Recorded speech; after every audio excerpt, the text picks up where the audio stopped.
Homeland Security and Public Safety will come to order. The clerk will call the roll. Chair Guillen, Here. Vice Chair Johnson. Here. Representative Bowers. Representative Canales. Here. Representative Durazio. Here. Representative Goodwin. Here. Representative Harless. Here. Representative Holland. Here. Representative Troxclair. The quorum is present. As a reminder, anyone that's testifying before the committee today and hasn't done so already, please register at the kiosks located in the hallways behind the hearing room. If you require assistance in registering or testifying, please contact the committee staff. I want to remind everyone that committee hearing rooms fall under the same decorum rules as the House gallery. Please restrict any outbursts in the audience. The House sergeants have the responsibility to maintain order of the rooms of the House and will take appropriate action.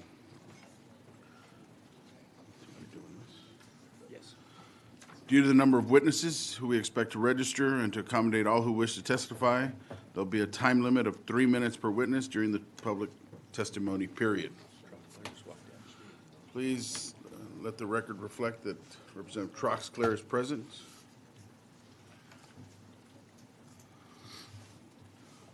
Chair now lays out House Bill 892 and recognizes Chairman Burrows to explain the bill. Chairman Harless offers up a committee substitute.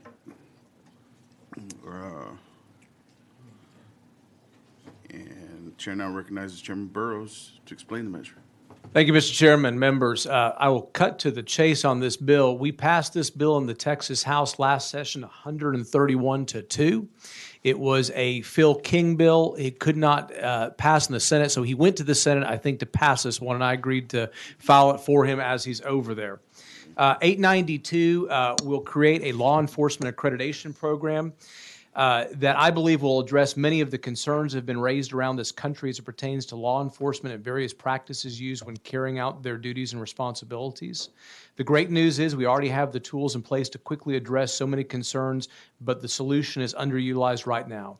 Law enforcement accreditation programs have been around for a long time, but it is all voluntary, and it does take a commitment by leadership, both financially and by the way of personnel time. It is very similar to the concept of what happens in institutions of higher education. You want to go to a school that meets rigorous standards and is continually reviewed and implementing best practices. So today I bring you House Bill 892 that will require certain law enforcement agencies to become accredited and provide grant funding to assist with that process. We do have a committee substitute that will do the following.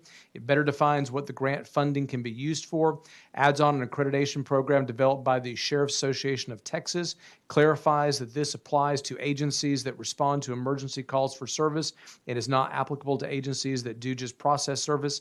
Adds that if you are not accredited by September 1st, 2029, your law enforcement agency will lose access to other state grant funding administered by the Criminal Justice Divisions and requires TCOL to publicly list agencies under contract for accreditation in addition to those that have completed accreditation. Members, I believe there's a few witnesses here, but I'm also happy to answer any questions and would reserve my right to close. Chairman Canales. You know who the two no votes were? I do not. Oh, just curious. I don't think it was you. Any other questions, members? All right. Thank you, members. We'll call you back up to close.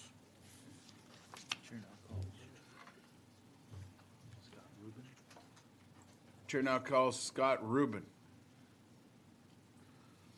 We have you down as Scott Rubin, representing the Texas Police Chiefs Association, testifying in favor of the bill. Is that correct? Yes, sir. Please proceed. Good afternoon. My name is Scott Rubin. I'm representing the Texas Police Chiefs Association. I had the honor to serve that organization as the chairman of the accreditation committee for the last 10 years. The accreditation program has been around for quite some years, and it is currently a voluntary program. It has 173 different standards that an agency would have to achieve to become accredited through our program. It's identified things that are related to risk. So it touches things like pursuits, use of force, evidence handling, property, And it also goes in to cover things internally, to have a policy procedures manual on your hiring process that talks about retention, promotion, termination. So it not only serves to protect the citizens by providing the best service that we can provide, but it also serves the members of the organization by providing policy guidelines to also protect them. We believe it's a good program. We believe that it reduces risk. A lot of cities are insured by TML. TML believes in the program. The program won their partnership award 2 years ago. And for agencies who are entering into the program, TML right now will pay the first year's fees for an agency to get in. So we believe if the insurance company who's backing us, what we do when it comes to these high-risk things, believes in these policies, then that speaks for the program. Do you have any questions? Members, any questions? Thank you, sir. Thank you. Chair now calls Brian Hawthorne. Brian Hawthorne.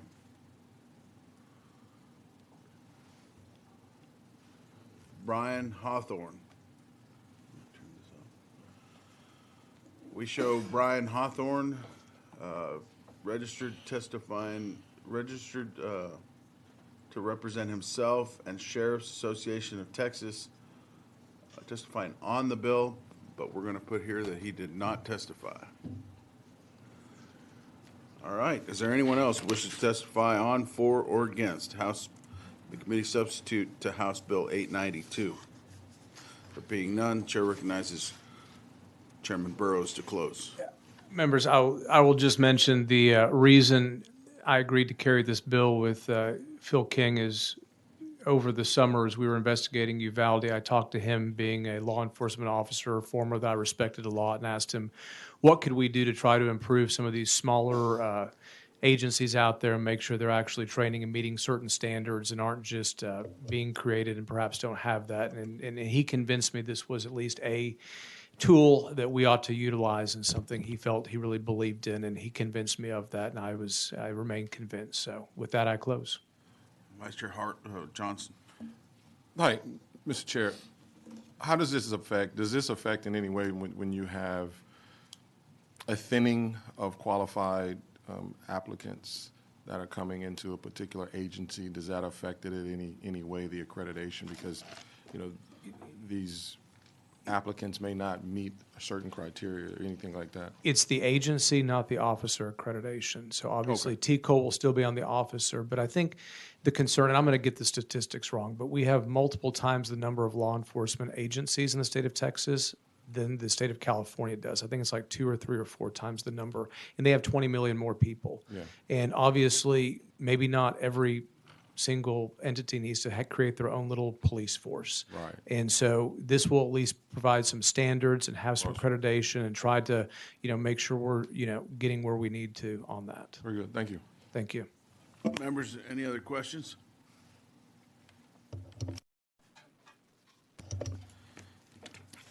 Thank you. Thank you, members. Committee substitute for House Bill 892 is withdrawn, and if there's no objection, the bill will be left pending. Is there objection? Chair hears none. House Bill 892 is left pending. Chair now lays out House Bill 570 and recognizes Representative Raymond to explain the measure.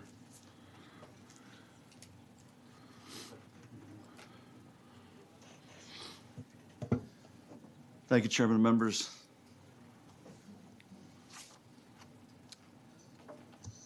As we've all experienced, members, extreme weather events in our areas that we represent have catastrophic impacts both on the lives of our residents, our public safety departments, and our economy, including insurmountable costs to the state. Just as floods like Harvey and freezes like Winter Storm Uri are becoming more common, so too are droughts and fires around our state. According to the state controller, during the 2010 to 2014 drought, there was $7.62 billion in direct agricultural losses, $17 billion in total losses, and people tragically died. Then came the past year. In South Texas, we know what heat can do and what drought really means for people that have to live through it daily. The wildfires of March and April last year that ravaged the Eastland complex parts of the Panhandle and Coryell County, over 433,000 acres, resulted in $23.1 million in preliminary agricultural loss estimates per A&M. Whoop. Okay. AgriLife. Also last year, 95% of East Texas was classified under some type of drought, and in the future, it can and will get a lot worse. 2022 was the worst drought since 2011. And remember, to fight the 2011 fires that year, it cost approximately $1 million a day. The majority of that fell to the state. The number of 100-degree days has more than doubled over the past 40 years, and it could double again by 2036. Indicators seem to strongly suggest that both East and West Texas will become drier in future summers and may in fact be drier than the driest known centuries of the last 1,000 years. Droughts and wildfires are going to keep getting worse. To ensure we're not caught off guard, I feel like we've kind of been caught off guard already, but to ensure we are sort of better prepared, this bill would direct TDEM to study the long-term future effects of droughts and wildfires in the state. We need to be looking at this now, members. In the coming years, Texas is projected to be among the worst states for drought and wildfire. If that happens, Texans will suffer agricultural losses, billions in damaged infrastructure, and lives can be lost when our fire and public safety departments don't have what they need to respond. This is not just a rural issue, and it's not just an urban issue. It is a statewide issue. I've handed out some testimony that is being submitted, that I'm submitting on behalf of Houston City Councilwoman Abby Kamen, and you'll also find Dr. Michelle Meyer's testimony, the director of the Hazard Reduction and Recovery Center at Texas A&M. Okay.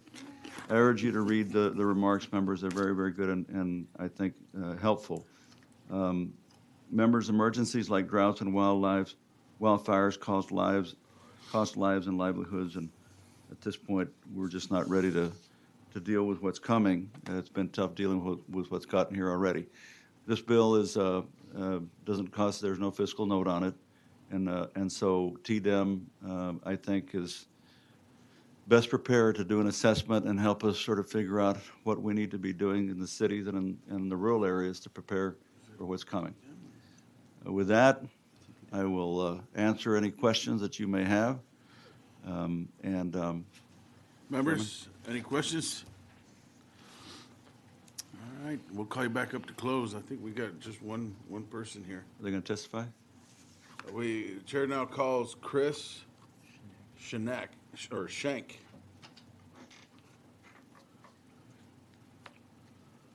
We show you registered as Chris Shank, representing Texas Parks and Wildlife Department, testifying on the bill as a resource witness.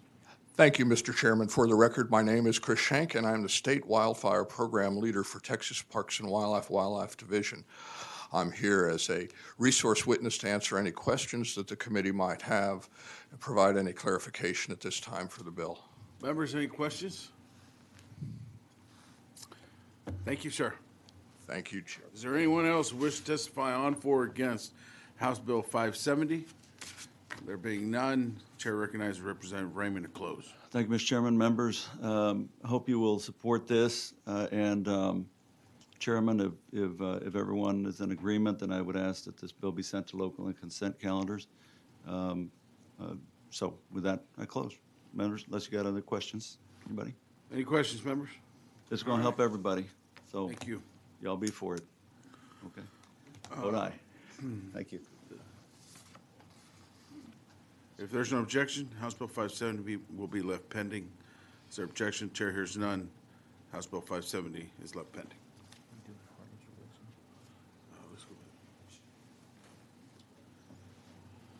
Chair now lays out House Bill 4528. Recognizes Chairman Wilson to explain the measure. Rep. Troxclair offers a committee substitute to House Bill 4528 and recognizes Chairman Wilson to explain the measure.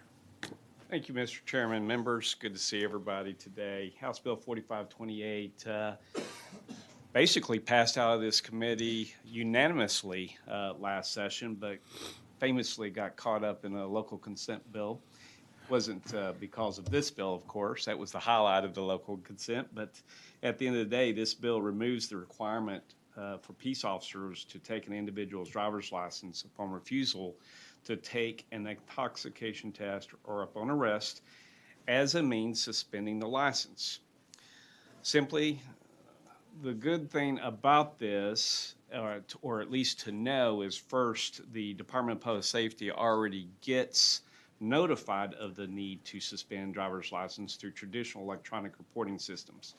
Secondly, due to the introduction of the Real ID, a driver's license is no longer simply a card giving your permission to drive, but it's a card confirming your identity and citizenship. As such, I think it's important that we keep a person's identification with them, because you know and I know, no ID equates to essentially to possibly no job, no apartment, place to live, no utilities.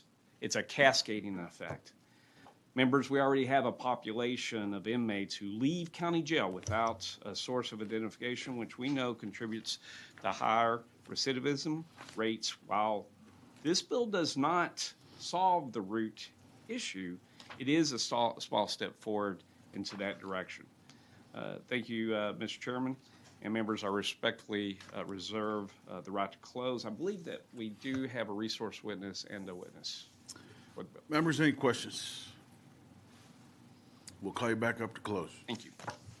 Chair now calls Brian Hawthorne. We show you registered as Brian Hawthorne, representing yourself and the Sheriff's Association of Texas, testifying in favor of the bill. Is that correct? Yes, sir, that is correct, Chairman. Please proceed. So I'm Brian Hawthorne. I'm Sheriff of Chambers County, just east of Houston, and I'm here representing the Sheriff's Association of Texas. This is a very good bill we worked with the last session. For whatever reason, it didn't pass. What I will tell you is that this bill, from a sheriff's perspective, we cannot come up with a reason why we should be taking a driver's license or an identification card ever from an individual as they're being released from jail, or whether the trooper or the sheriff's deputy or the police officer has taken that driver's license based upon a intoxilizer or a failure to utilize the intoxilizer, whether it's just a breath test refusal or a blood refusal. That driver's license is very important to every individual when they get out of the jail. So from the Sheriff's Association perspective, we think this is a terrific bill. And from all the perspectives that we have spoken to DPS and others, there's no real legitimate reason to remove the driver's license to take it from them unless it was for punitive reasons. And there shouldn't be any form of a punitive reason because somebody's not been convicted of the offense in which they potentially may lose the privilege of the driving, but they shouldn't lose the driver's license as a form of an ID card. In fact, I can tell you some horror stories where people got out of jail and went to go get their car from the wrecker service that secured the vehicle, and they require you to prove who you are to release the car. And if you don't have a driver's license, that was the only ID card you had, you can't even get your car back. So without some other legitimacy for taking the driver's license, from a Sheriff's Association, we applaud the chairman the representative for this bill, and we applaud the chairman for hearing it. Members, any questions? All right, thank you. Thank you, sir. Chair now calls Sherry Gibson. Sherry, we have you registered as Sherry Gibson, representing the Texas Department of Public Safety, testifying on the bill. As a resource witness. Is that correct? That is correct. Thank you. Please proceed. So I don't have any information. I'm just here to answer any questions if you have any. Members, any questions of our resource witness from DPS? All right, thank you. Is there anyone else wishing to testify on, for, or against the committee substitute to 4528, House Bill 4528? There being none, Chair recognizes Chairman Wilson to close. Thank you, Mr. Chairman, members, for hearing this bill today. Just to be clear, this bill does not hinder the Department of Public Safety's ability to suspend driver's license. What this bill does do is it updates the state code to reflect current practices to keep driver's license cards on a person as a form of identification. And with that, members, I close, but ask that local and consent be considered. Members, any questions? All right. Thank you, sir. Thank you.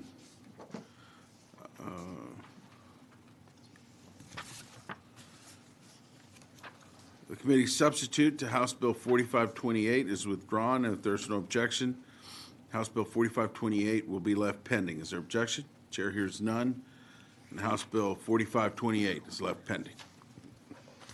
Chair now lays out House Bill 2883 and recognizes Chairman King to explain the measure. Thank you, Mr. Chairman, committee, for the opportunity to lay out House Bill 2833. House Bill 2833 would create a border control program that will help in securing our border with New Mexico to protect our citizens. The state of Texas spends billions of dollars each year securing our international border while our neighbor does not. People entering our state illegally are smart enough to go around a protected border and enter through New Mexico and come into Texas through my district from the Permian Basin all the way to the Panhandle. Members, that's what the bill does. I would ask for your favorable consideration and would stand for questions and respectfully reserve my right to close. Members, any questions? All right, we'll call you right back up. Is that right? 2883. Yeah, Chair now calls 2883. Okay, Chair now calls Christopher Grisolia. We have you down as Christopher Grisolia, representing yourself and the Texas Cannabis Collective against the bill. Is that correct? That's correct. Please proceed. Just to give a little pretension on this bill, I want to tell a little short story. Dr. William O'Shaughnessy was successfully treating epilepsy, among other conditions, with cannabis in 1850. 173 years ago, we knew cannabis was medicine. 120 years before Congress deemed it to have no medicinal value, we knew. 166 years before my son died from the sudden unexpected death in epilepsy, we knew. Now, current medications only seem to make his condition worse. And we had talked about him trying cannabis because we'd heard the stories from other states where they had it as medical before Texas did. And mind you, this was before the teacup was in effect, so it wouldn't have helped him at this time. The decision he was faced with was he either had to move or break the law. He was steadfast in relying on others to get him around because he did not have the ability to drive. So he refused to ask someone to move to a state like Colorado where he would have this opportunity to try this medicine. And he also refused to break the law. And ultimately, that decision cost him his life. When we obviously know today that cannabis works very well for epilepsy. I wake up every day asking the question, why? And I ask you to ask yourselves the same question, is why we're still having these same conversations. In terms of marijuana, because I believe this bill targets the legality of marijuana in New Mexico. The cat is out of the bag, or the proverbial bag, as they would say, with marijuana in over half the United States. And I'm not seeing the sky falling anywhere.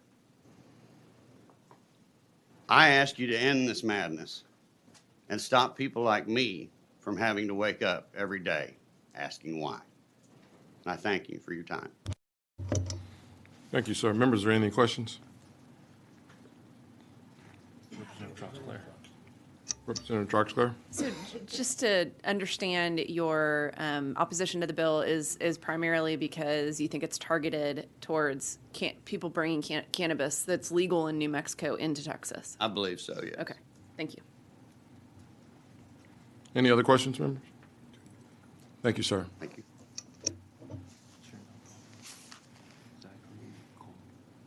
Chair now calls Zachary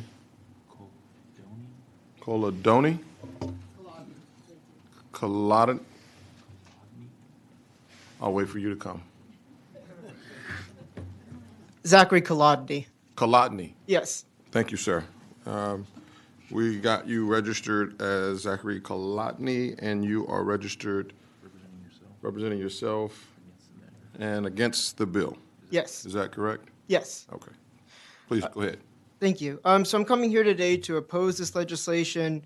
There are a few reasons why I oppose it. One is because I do think it will harm police-community relations, and the reason why I think that is that there's a lot of talk about, how much do you fund the police, but I think that's missing in that is what are the police doing, and I think that there's going to be a lot of resentment from people if they have to be crossing the border doing nothing wrong, being stopped at a checkpoint. And there was an interesting report by the Justice Department that talked about how police executives would say that in high crime neighborhoods, people who were following the law would be very resentful, and I think rightfully so, of being stopped when they're doing nothing wrong based on a perception of what other people were doing. And so I would argue that you would be harming police-community relations if people had this experience of being stopped for no reason other than the fact that they're entering from New Mexico. I'd also say that it's unfair to target New Mexico, especially when it's based on a trope about undocumented immigrants bringing drugs into the country. There is a problem with drugs in the country, but I think it's unfair to try to use that as a trope against undocumented immigrants. And I don't think that, I think it would inconvenience commerce having to stop going in between New Mexico and Texas. There's already traffic issues. I just think this is really an unnecessary bill, and it would be better to reject it. Thank you. Thank you. Members, any questions? Thank you for your testimony. Thank you.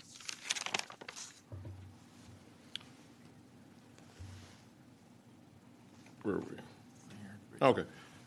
Is there anyone who else wishes to testify on, for, or against HB 2883? If not, the chair recognizes Chairman King to close on the bill. Thank you, Mr. Chairman. Members,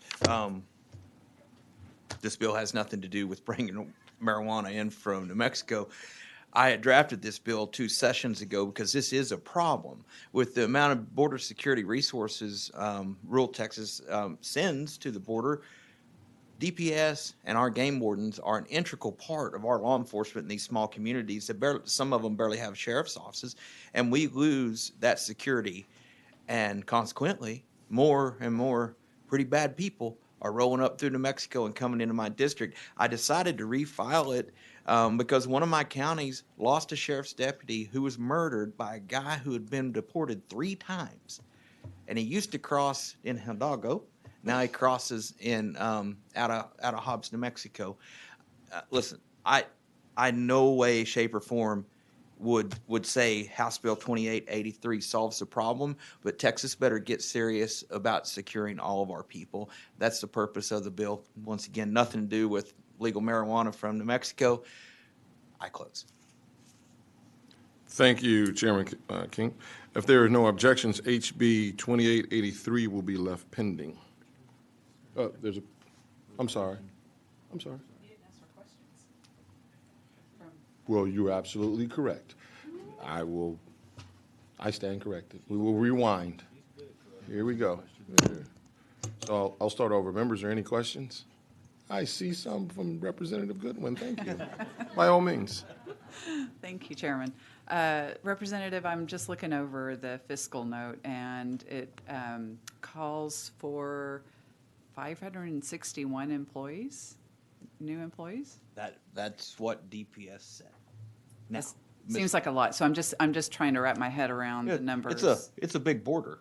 I mean, you go from the Permian Basin, or basically you would go from El Paso to the top of the Panhandle for it to actually do this. Now, before we belabor this point, Ms. Goodwin, I don't have a budget writer for this bill. This is something, frankly, the chairman let me bring this up to bring awareness. So I haven't been overly concerned with the fiscal note. Like I said, I don't think necessarily that 2883 is the vehicle to solve my problem, but the problem should certainly be addressed by our state. And so I could argue the fiscal note with you, but since I don't have a writer, it really doesn't matter. Okay, all right. Thank you. Chair recognizes Chairman Canales. Will you accept an amendment that helps us keep people from Oklahoma out too? Now, Chairman Canales, you probably remember the last time I brought this, Chairman Navarro's was, and Oklahoma was in the original bill, and he told me he'd vote for it if I would add Louisiana. So I tried to narrow the focus because the last time I brought the bill, it seriously was kind of joked about.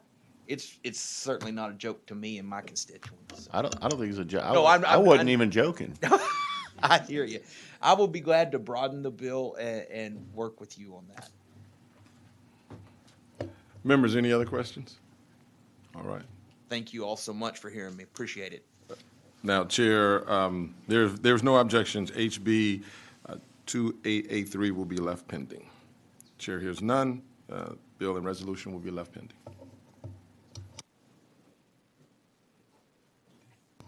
The chair lays out HB 884 and recognizes Chairman Harless to explain the bill.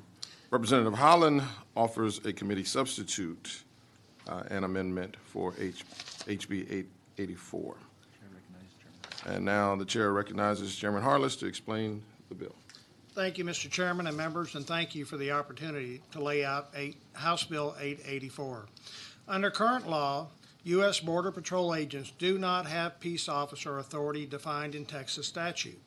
That means when they encounter a person who has violated Texas law and committed a felony along the border, such as evading arrest, human trafficking, drug and weapons possessions, and more, they have to call another local law enforcement to assist them in filing criminal charges. This takes a local officer away from their current assignment and further reduces manpower and overburdens local law enforcement. This bill would add Border Patrol agents to the list of agencies defined in Article 2.12 of the Code of Texas Criminal Procedure. That would provide them Texas Peace Officer authority and allow them to file criminal charges when they engage a felony suspect in one of the counties along the Gulf of Mexico and the southern border, so they are able to better support local law enforcement in dealing with the increase of criminal activity along the border. This would put them on par with DPS, the Texas National Guard, U.S. Marshals, and a number of other federal agencies, including their sister agency, Immigration Customs Enforcement, also known as ICE.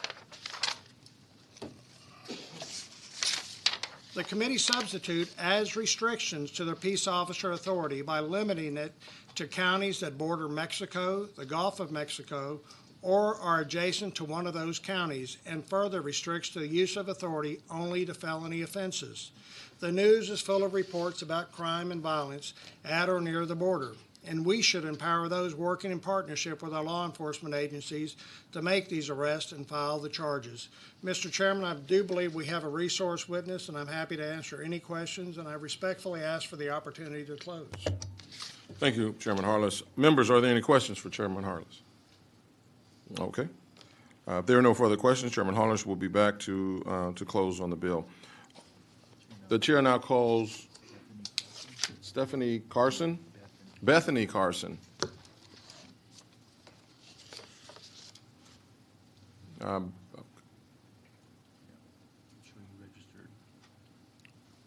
We show you registered as Bethany Carson, registered on behalf of yourself and grassroots leadership. And you're testifying against the bill. That's correct. Is that correct? All right, thank you. Go ahead. Yes, thank you, members. Good afternoon. Again, my name is Bethany Carson. I'm testifying on behalf of grassroots leadership against the bill. So this bill would expand collaboration between CBP and Texas law enforcement that's already taking place under Operation Lone Star. by deputizing federal immigration officials to take part directly in Texas's harmful program that criminalizes and incarcerates migrants. This program has spent over $4 billion on something that decimates the lives of people who are seeking asylum, family reunification, and economic opportunity. And this program is doing nothing in terms of deterring people from crossing the border or responding to the fentanyl crisis. That is something that is much better done through provision of resources and treatment, given that the fentanyl, 95% of fentanyl actually comes through the ports of entry. So this is just going to allow this program to continue to expand. But aside from just our concerns over Operation Lone Star as a whole, this bill does not require these immigration enforcement agencies to undergo any additional licensure or training or to be subject to any state accountability or oversight in order to arrest, detain, and prosecute Texas felony offenses. So how can we ensure the safety of the public, migrants, or these officers under those conditions? What happens when someone is wrongfully arrested, injured, or killed? Additionally, this bill allows CBP to detain and hand over minors for prosecution in juvenile proceedings. Any migrant children who have been forced into the position of committing a state felony offense are doing so under duress as low-level actors and should be considered victims, especially given the state of TJJD, where we cannot even provide humane conditions for resident children who are being prosecuted. We should not be detaining or prosecuting migrant children apprehended by the federal government. So again, I implore you to reconsider this bill, to vote no on it, and we do not need to expand this collaboration, and really implore you to reconsider this program as a whole that is wasting taxpayer dollars for an ineffective and inhumane program. Thank you. Thank you for your testimony. Members, are there any questions? All right. Thank you for being here today. The chair now calls Andrew Hendrickson.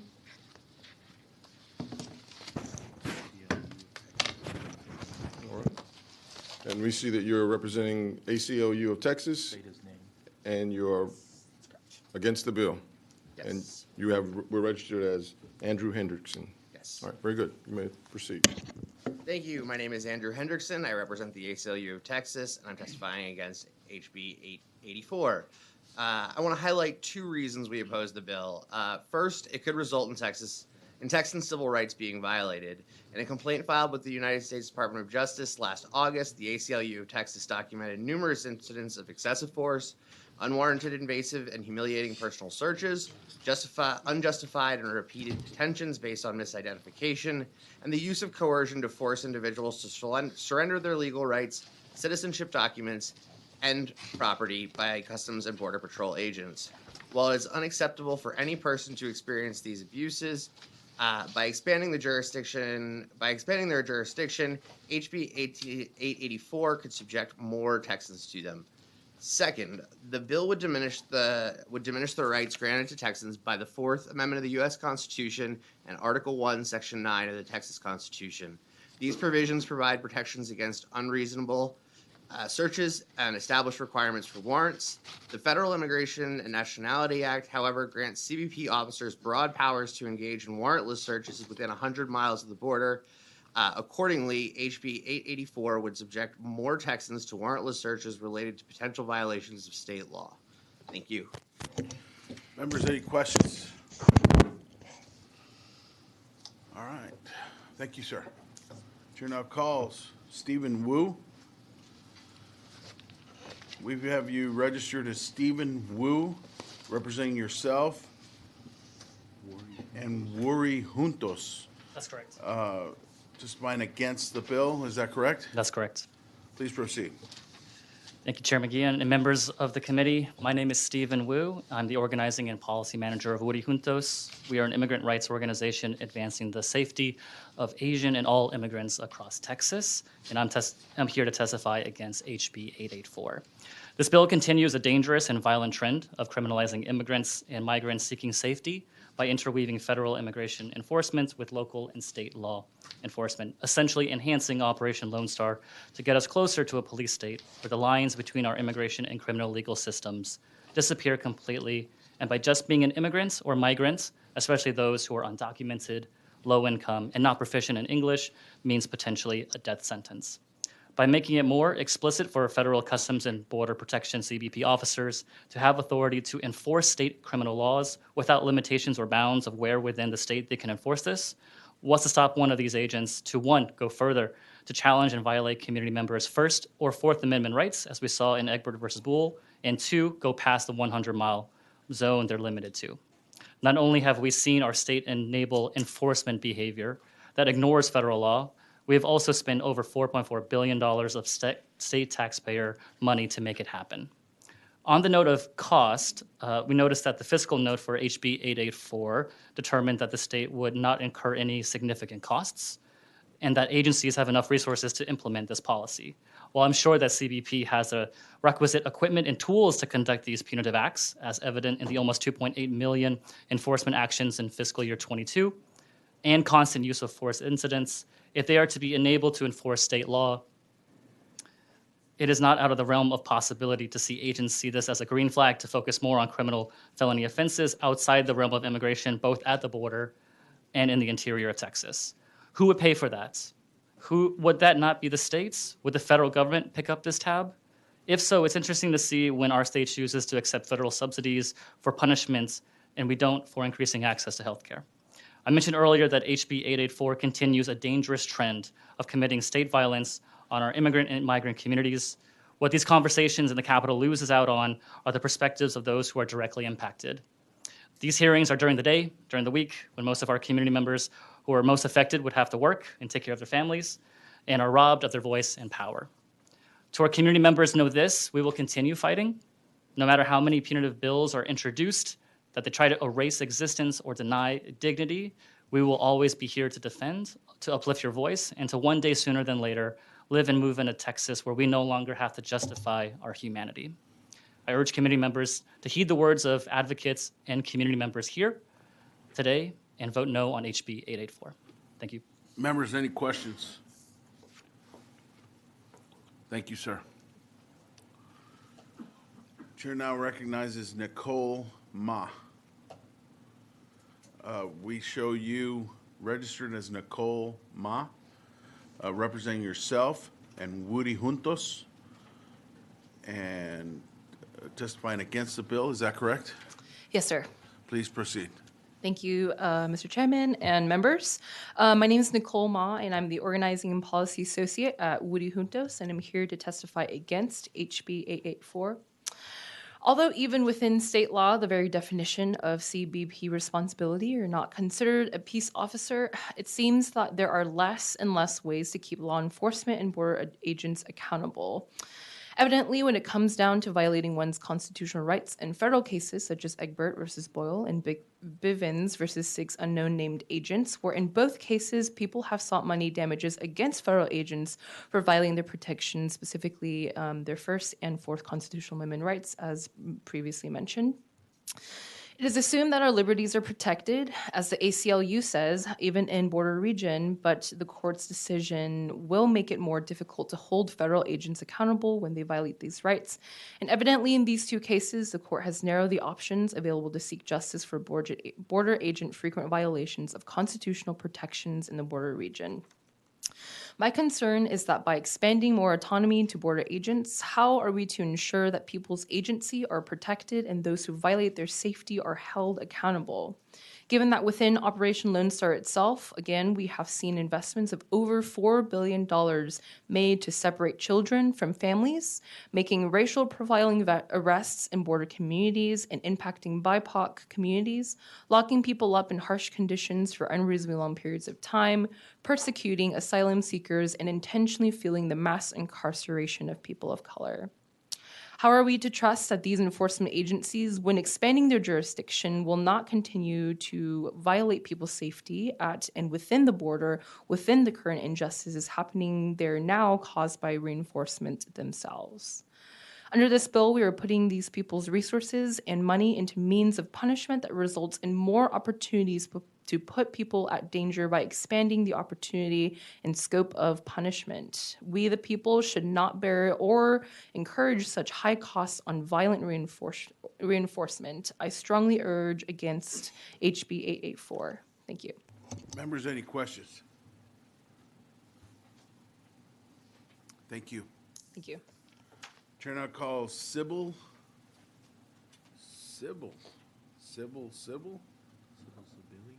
Maybe Sabia? Sybil Sabia. We have you down as Sybil Sabili, representing That would be yourself. Sybil Sabil. Sabil. Yes. Sybil Sabil, representing yourself and grassroots leadership, testifying against the bill. Is that correct? That is correct. Please proceed. So you will hear me echo the sounds in this room that are against House Bill 884. For those echo what my colleagues have said, this bill would expand the collaboration between CBP and Texas law enforcement that is currently happening under Operation Lone Star by deputizing federal immigration officials to directly take part in Texas's harmful program that criminalizes and incarcerates migrants. This bill does not require these immigration enforcement agencies to undergo any additional licensure or training, or be subject to any state accountability or oversight in order to arrest, detain, and prosecute Texas felony offenses. This is concerning from a public safety and good governance standpoint. Additionally, this bill allows CBP to detain and hand over minors for prosecution in juvenile proceedings. For me, my concern is how the officers are going to be trained. Will they have any trauma-informed care training? Because this is already a traumatic situation going on both sides. We have lost officers on both sides of the fence, and we have lost migrants' lives. Their lives are just as important as our lives here today. I say vote no against House Bill 884. Thank you. Members, any questions? Thank you. Is there anyone else wishing to testify on, for, or against House Bill 884? Is it a committee substitute? Yeah. The committee substitute to House Bill 884. There being none. Okay. Okay, well, we're going to need you to sign up. She does that, can I? Yeah. Direct Go ahead. question that way? And by the way, if there's anyone else wishing to testify on, for, or against committee substitute to House Bill 884, please go to the back. It won't let you. That's what I was trying to do. Please go to the back and register in the back hall. Go ahead, Mr. Chairman. Representative Harless, so you know I'm a huge advocate of Border Patrol. In fact, my next door neighbor's a Border Patrol agent. I've got my wife's family are Border Patrol agents. In fact, I filed a bill that if you assaulted a Border Patrol agent, you would be treated as it would be a criminal offense, which at this point it's not.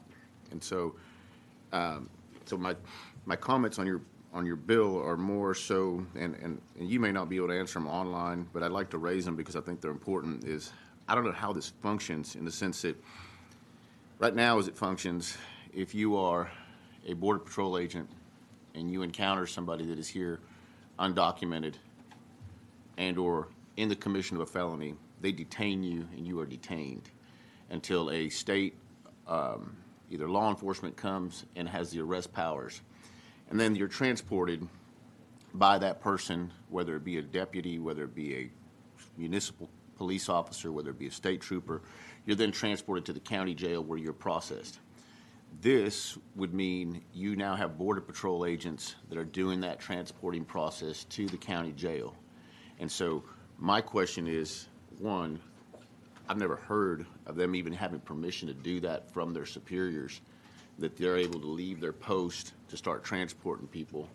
And then two, you've now taken somebody off the front line that is supposed to be detaining people.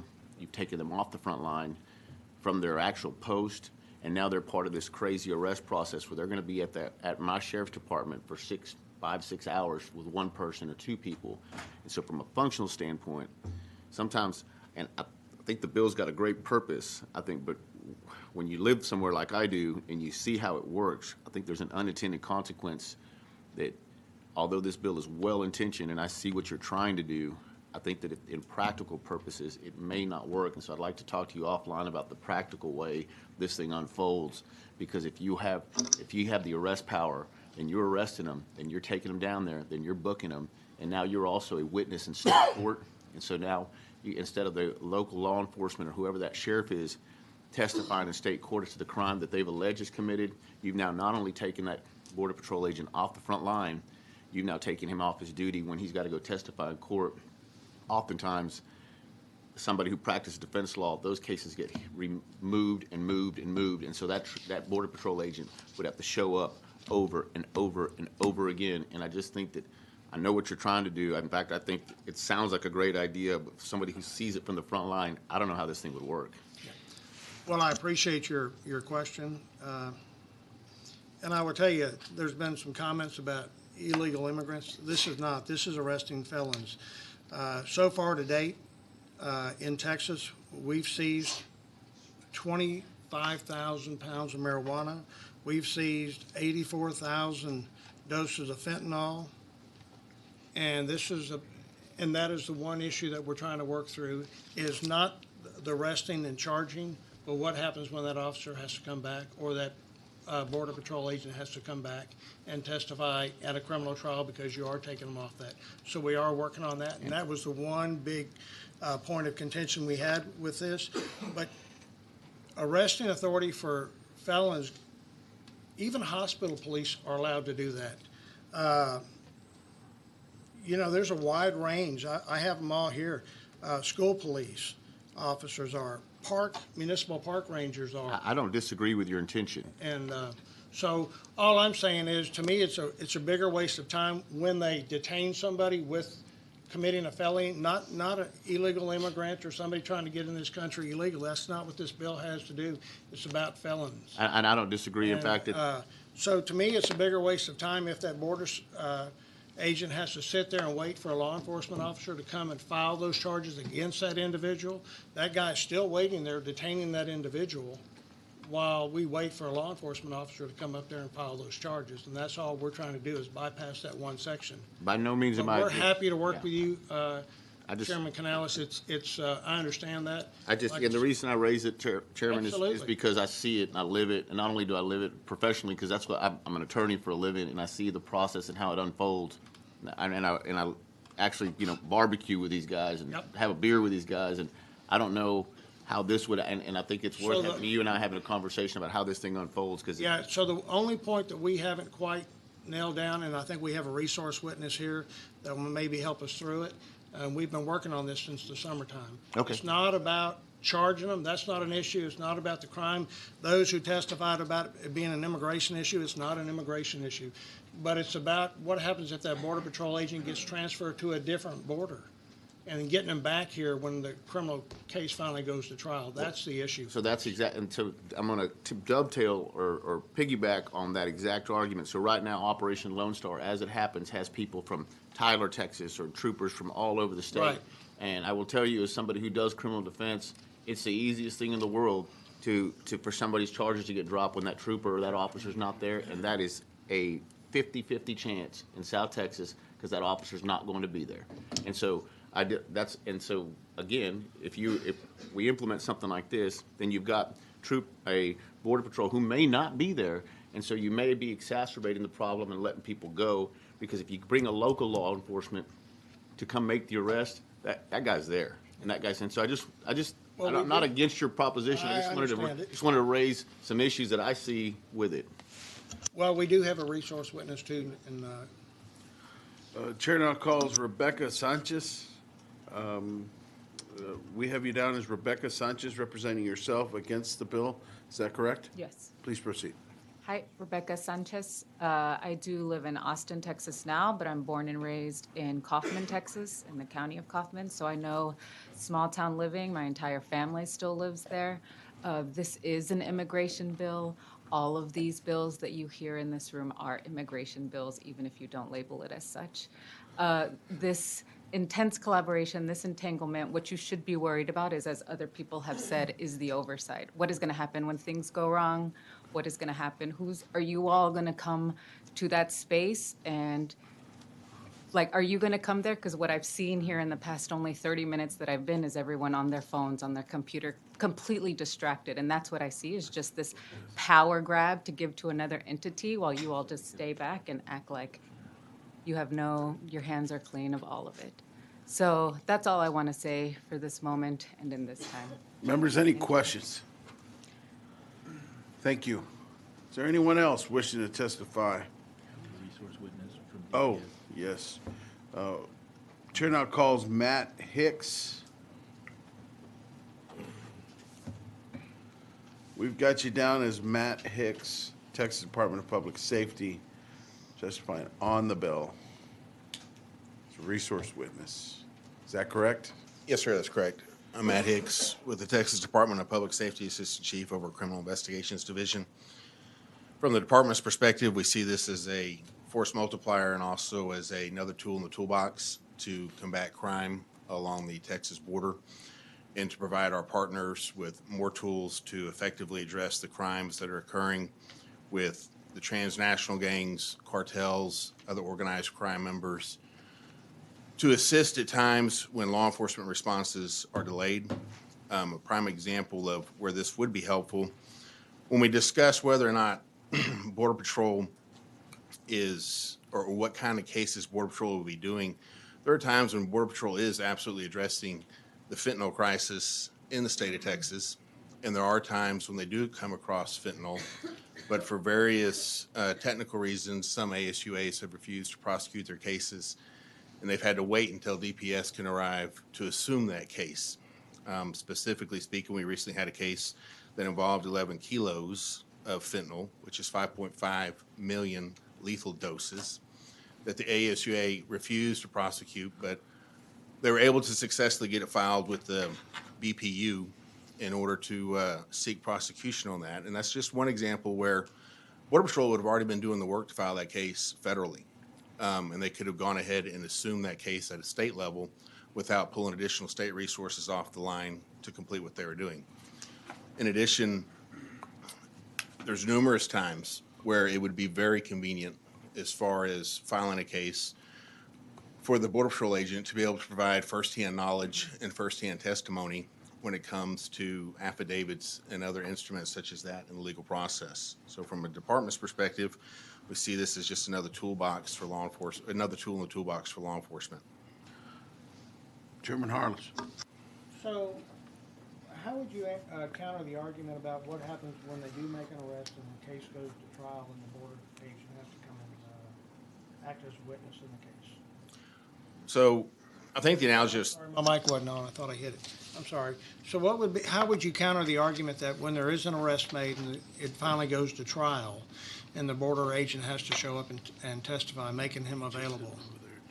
so obviously that would be an issue for Border Patrol to deal with, but as it was pointed out that over half these agents that we have from the department are coming from other areas of the state, whereas Border Patrol is stationed in that area, and they're not necessarily rotating agents in and out as quickly as what DPS is. And it would be just as effective, if not more effective, for some of those Border Patrol agents to provide their own testimony in their felony cases.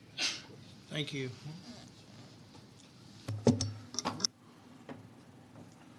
Yes, Representative Goodwin. Thank you. So, actually, I'm sorry. This question's for the author of the bill, not for you. Sorry about that. Members, any other questions? Thank you, sir. Thank you, sir. Is there anyone else wishing to testify on, for, or against committee substitute to House Bill 884? There being none, Chair recognizes Chairman Harless to close. Thank you, Mr. Chairman and members. I close and respectfully ask for your consideration. Members, any questions? Yes, Representative Goodwin. Thank you. So Representative Harless, you said that this isn't about immigration, but that's what Border Patrol does. So I guess I'm somewhat confused because, so you're saying now we're going to pull Border Patrol officers off immigration to do? I'm not saying that, no, ma'am. I'm saying when they come across people committing a felony, transporting drugs, transporting fentanyl, that they already arrest them or that they detain them, that they're able to file charges on them and proceed with the case. We're not taking them off the border, but they're already catching people that are bringing drugs into this country, so they ought to be able to file the felony charges.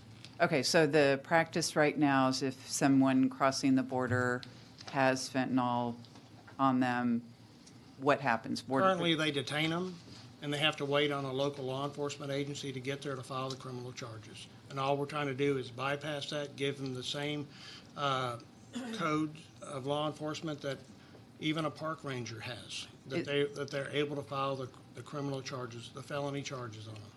I mean, is there a problem right now? Is it that it's taking too long for Yeah, it's taking a long GPS time. to- Sometimes they're having to wait 5-6 hours for these guys to get here because they're so spread so thin. And some of these agencies, law enforcement agencies, sheriff's associations or sheriff departments are really small along the border, so it takes them a long time to get there. And I guess what I'm hearing from the witnesses who have testified against is a concern about abuse of the power to arrest and who would have the oversight since they aren't accountable to Texas. I guess answering that question would be relevant to accountability and oversight. Well, I think when we see the problems that are going along the border with as much narcotics and stuff being smuggled in here right now, that we have to take actions to address the issue. When you have 25,000, almost 26,000 pounds of marijuana that was been seized already since the beginning of this year through March 16th, that's substantial. When you see 84 million doses of fentanyl that's been brought into Texas and seized in Texas since the beginning of the year, that's a lot. We have to do something to protect our constituents, and that's what I'm trying to do.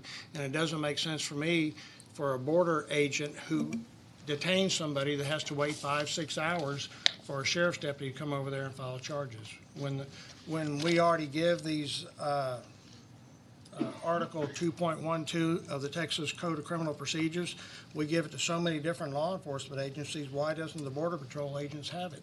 They're trained. They have 89 days of federal law enforcement training, 117 days of Border Patrol Academy training. So they are trained. They know what they're doing, and it would be a huge asset. Is this something that Border Patrol is in favor of? Do we know? I would probably, I can't answer for them. I don't know. We've been working on this since September and haven't heard any opposition until today. So. All right, thank you. You bet. Vice Chair Johnson. Anyone? Well, thank you, Mr. Chair. Chair Harless, I understand what you're trying to get at, but to the question of, you're saying 5 hours, but when they have to be in court, that would probably be 5 days, because it would be back and forth and back and forth, so that would take them away from their jobs of being on the border to make more arrests. So how does that affect, I mean, I would prefer them wait for 5 hours versus having to be pulled off Sure, for but 5 days. What difference does it make if it's a border agent in court waiting to testify, or a DPS trooper, or a sheriff's deputy in a small town? Somebody has to be there as a witness to But I was testify. looking for, again, we're pulling someone off of who, that's their job, is to be on the border. So if they're on the border, so they're no longer on the border, but that's one less person, 2, 4, whatever number of officers that are no longer on the border, they're now in court. And for me, that makes a bigger argument why we need to do this, because these sheriff's deputies and police officers along the border are spread so thin with doing that already. And and you're gonna have DPS or you're gonna have a sheriff's deputy, so you're gonna lose somebody on the border. I don't really agree with your point, but I respect it. But you're gonna have somebody in court anyway, so now as opposed to, not having to wait 5 hours to file the felony charges on these drug traffickers and stuff, you're gonna have a border agent that's able to do it immediately, so you're keeping people out on the street. And you've already heard testimony that these border agents are stationed along the border for a longer duration of time than the DPS troopers are.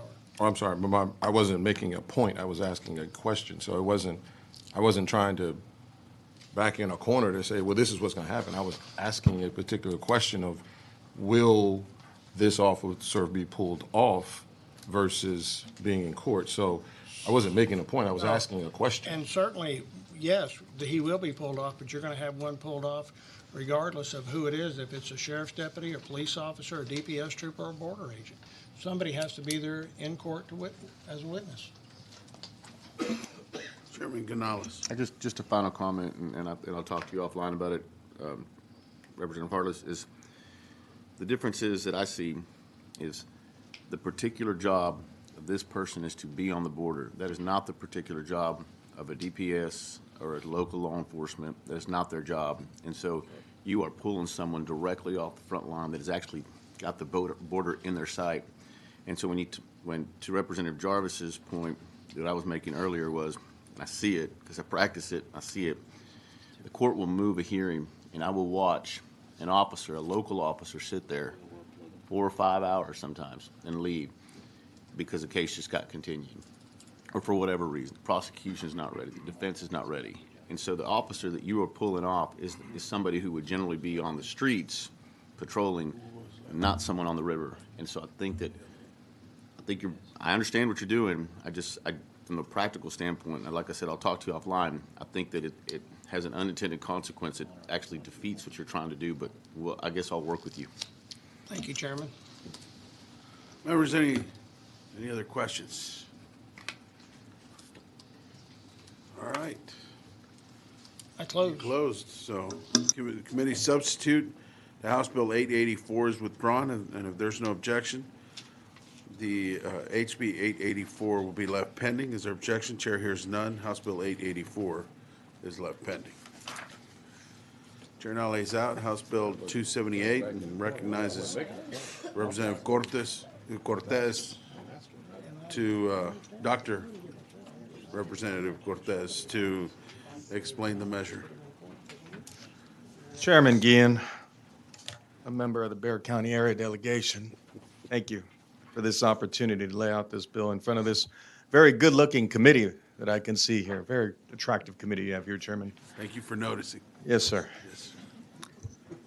Once again, I'm here to lay out House Bill 278 before the committee. House Bill 278 is regarding a declining workforce and how to address it, specifically our public safety workforces. And these public safety workforces provide the safety for you and I's families each and every day. I'm very honored and proud to have our Bexar County Sheriff here, Javier Salazar, and I thank him for making the drive, him and his team, making a drive from San Antonio up here to provide some testimony here. But a declining workforce has strained our public safety agencies. And unfortunately, this dangerous trend is set to continue. Our law enforcement agencies have reported poor recruitment and retention of officers due to the social climate around policing, referring to it as the Great Resignation. Swift action must be taken to slow the collapse in the number of applications and qualified candidates. The current law only permits U.S. citizens to become licensed peace officers. This requirement has presented a significant hurdle for law enforcement recruitment, since it prevents qualified applicants from being licensed simply due to their immigration status. House Bill 278 would allow honorably discharged veterans of the United States Armed Forces to be eligible for law enforcement recruitment if they are legal permanent residents. House Bill 278 would improve both the ongoing staffing issues for many public safety agencies and number of qualified candidates. These individuals, these men and women, have proudly served their nation and communities, making them ideal candidates with the perfect attributes for law enforcement. Veterans bring forward diversity, trust in their communities, and a clear understanding of significant aspects of law enforcement. I once again want to thank our sheriff for being here today. I thank you all for your time and attention on this issue. And I look forward to working with each of you to hopefully get this bill passed. Mr. Chairman, I'll be happy to answer any questions, but I do reserve my right to close. Members, any questions? Yes, Representative DeRazio. The Honorable Mark DeRazio, how are you, sir? I'm great. Representative Cortez, how's yourself? Thank you, sir. I had a couple of quick questions for you about training for these veterans who are eligible. Yes, sir. What training will be expected of these eligible veterans before being commissioned? Well, as you know, I'm a 20-year Air Force veteran myself, retired as a captain, and so I'm very familiar with all of the training that military members, the men and women that put on the uniform, that they're required to go through. And I can tell you our security forces squadrons in the Air Force are some of the best. And so for, these individuals to have the opportunity to serve and protect our communities there in Bexar County throughout the state of Texas, I can tell you that the training provided by the U.S. Air Force is second to none, and they will do a great job. And they've put on the uniform to serve their country honorably, to protect us, on international fronts. I believe they can do the same here in our neighborhoods. Okay, so because of the training in the military, you don't feel that they would need any kind of training to get them up to speed on what's going on within the community? Oh, absolutely. And I know the sheriff would handle, in terms of the training that the academy they would have to go through, that training would complement what they've already received in their service in the military. And so it would build on that training. It would build on that skill set that they received from the military, whatever branch they served in. And so this would just complement it, any sort of training provided by any additional law enforcement agency. Okay, and then I had one other quick question. I'm a little bit cloudy on an honorably discharged veteran of the United States. We're talking about an individual, individual that come over from another country, joined our military forces, served honorably discharged. Yes, sir. I thought whenever they were honorably discharged that they were full citizens and they had the right to enter in these types of employment without legislation like this. Not all military members they don't automatically become citizens. They do have to go through a process to become citizens. This would ensure that if someone is a legal resident, a permanent resident, that they would be able to become a T-close certified officer. Okay, so. And honorably discharged, as you know, that means this individual has served honorably, either their 4-year commitment or their 6-year commitment, or such as myself, my 20-year commitment, and that there were no impacts on their record, negative impacts, negative comments, anything that could preclude them from receiving an honorable discharge.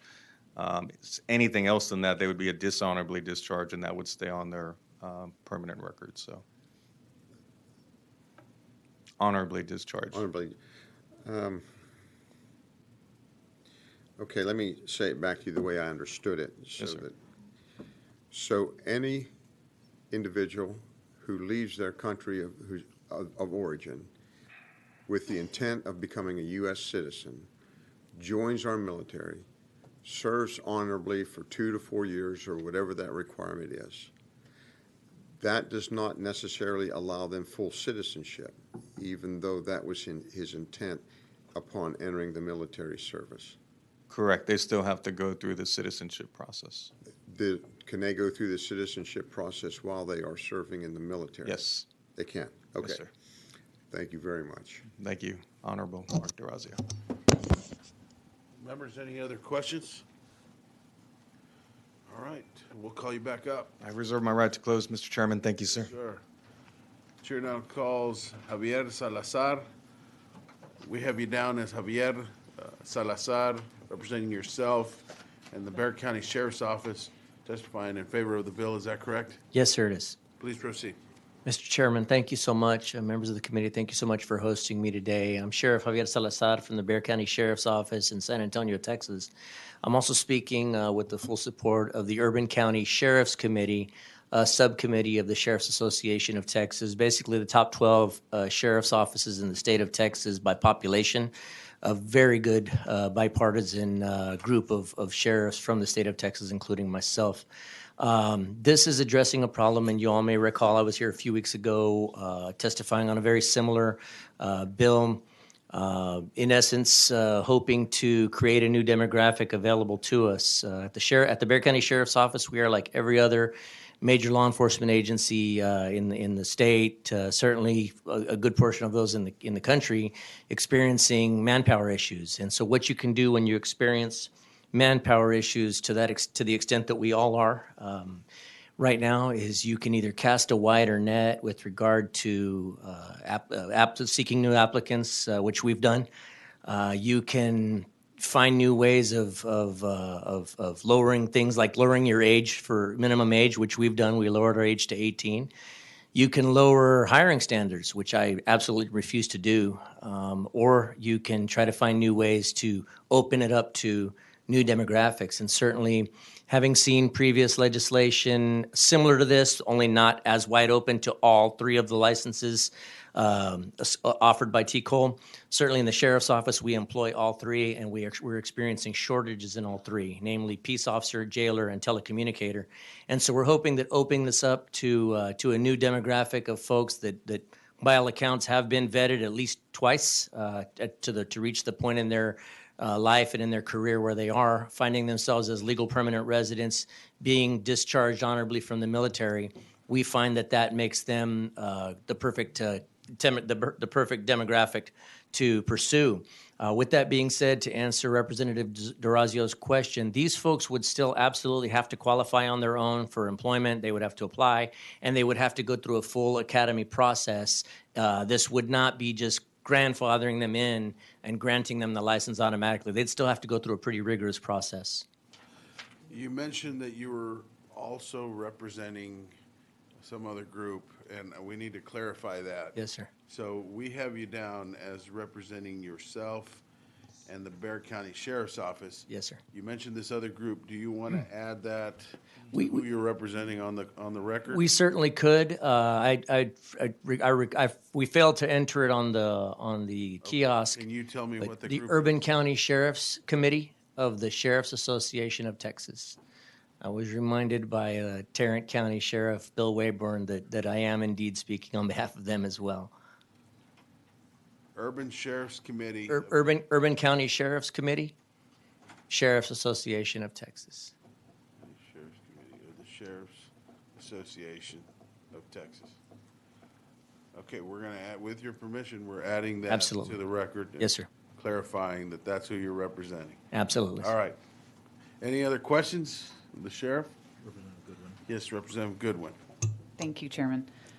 So you mentioned 3 licenses, and I was reading the bill. I didn't see that called out. So peace officer, jailer, telecommunicator. Yes, ma'am. Those are all included in the bill? Those are all TCOL licenses. And previous versions of this bill that have been brought up in other sessions only addressed peace officers. But since I think that was because it was written from a police department perspective, but in a sheriff's office, we employ all 3. And in my agency, we experiencing shortages in all 3, and so that's what we're hoping to address. So yes, ma'am. Okay, all right, thank you. Members, any other questions? Thank you, sir. Thank you, sir. Thank you all very much. Chair now calls Cullen Grissom.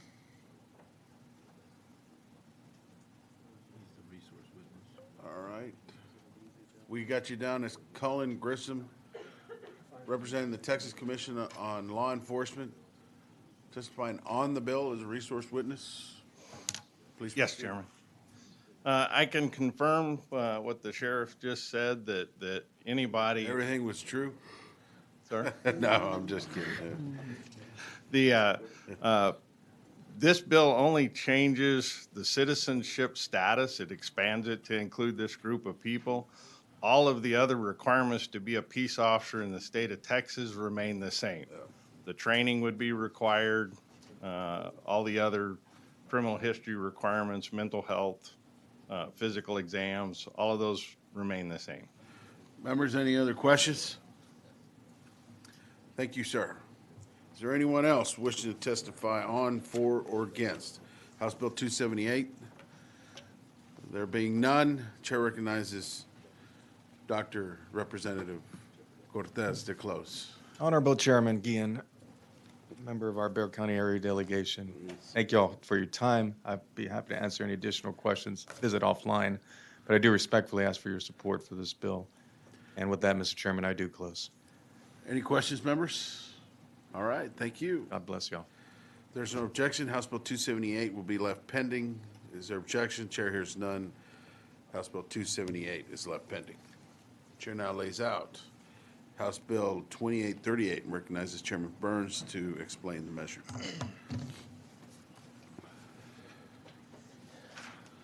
Thank you, Mr. Chairman and members. I'm here to lay out House Bill 2838, and it's a doozy. A CDL, also known as a commercial driver's license, is required to operate a vehicle while towing a trailer if the combined gross vehicle weight rating, the GVWR, or actual combined weight of the truck and the trailer is 26,000 pounds or over.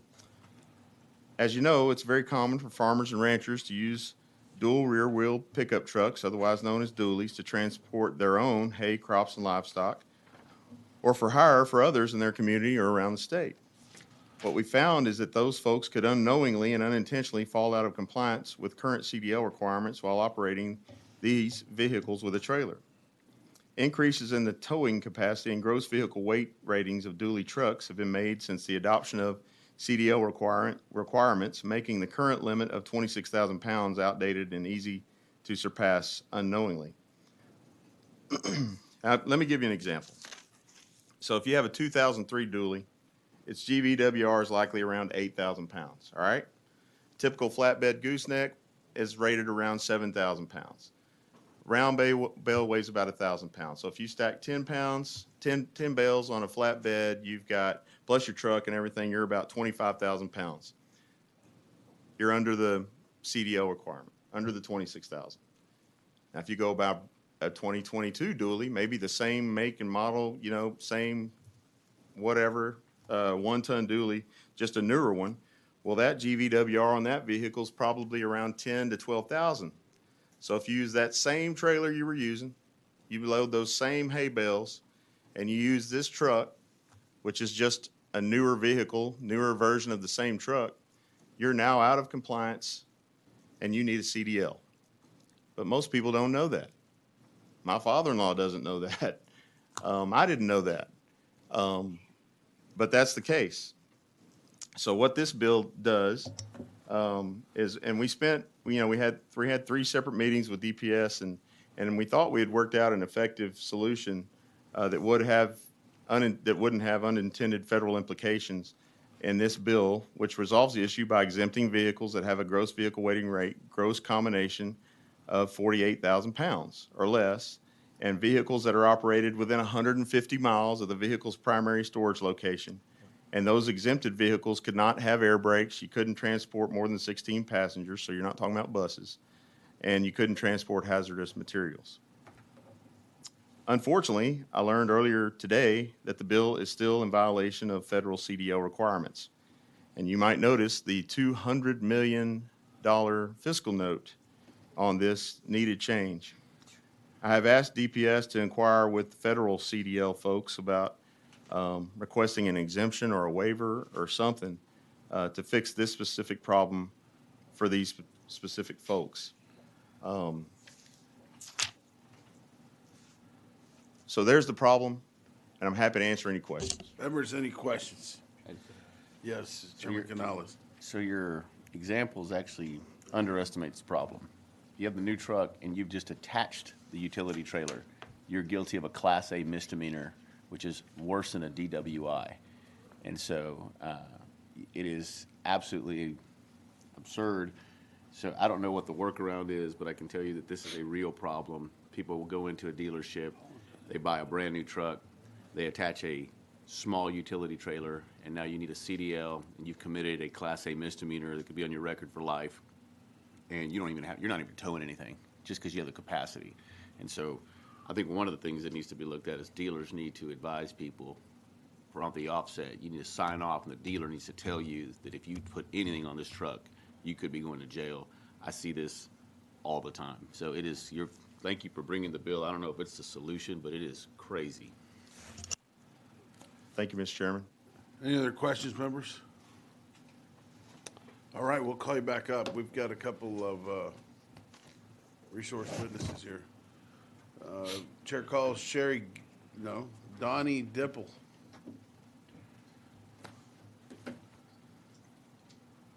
We've got you registered as Donnie Dipple, representing yourself and the Texas Ag Industries Association. Yes, sir. In favor of the bill. Yes, sir. It's good Thank to see you. Mr. Chairman. Yeah. Good to see you.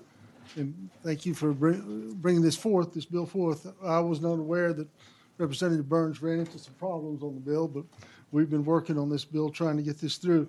And this would be tremendous help for the small ag businesses also that don't have a CDL driver, can't afford to hire a CDL driver. And if they go through all the training that's required to become a CDL driver, and they pay, 3 or 4 weeks going out and having the training done, pay for the training, pay for the guys having to stay overnight, whatever, and pay $4,000 to $6,000 for the training, and they come home and they see a job open for twice what they're making to drive a CDL truck, they're gone. And we just have a hard time keeping CDL drivers, and these guys are not going out but maybe once a week with a delivery or something that will require a CDL, and just because of that 26,000 gross weight. So this would help our ag industry tremendously to have this bill. Members, any questions? Representative Goodwin. Thank you. Would there be a way to do some sort of a scaled back CDL so that, maybe some of it doesn't pertain, but I guess there's a reason that there's a license there for heavier weight trucks, I would think. I think some of the trucks just got caught in this, just like he was talking about. The truck these 1-ton trucks, you'll see them people driving these to church. They're driving it to football game. They're driving it everywhere. But the second they hook a trailer on it, it's a CDL truck, and that's what's really driving this, because there's so many of these 1-ton trucks around that become CDL trucks once they get a trailer hooked to them, and it really, our industry is really struggling with this problem. Well, I noticed too that I think I heard that right now the limit's 26,000 pounds and the bill calls for 48,000 pounds. That's a pretty substantial difference. That was the weight DPS said we could go up to. And that's where we went. DPS recommended 48,000 when we met with them. Okay, thanks. Well, and we do have somebody from DPS here, a couple of people here that are going to come up next. Members, any other questions? Say hi to Gary for me. I will do it. I texted him a while ago, and he said to tell you hi. Yeah. All right. All right. Thank you. Thank you for being here. Chair now calls Sherry Gibson, Texas Department of Public Safety. We have you down as Sherry Gibson, representing the Texas Department of Public Safety, testifying on the bill. Is that correct? Yes, sir, that's correct. All right. Please Sherry proceed. Gibson, Driver License Division. Here is a resource for the related questions to driver license.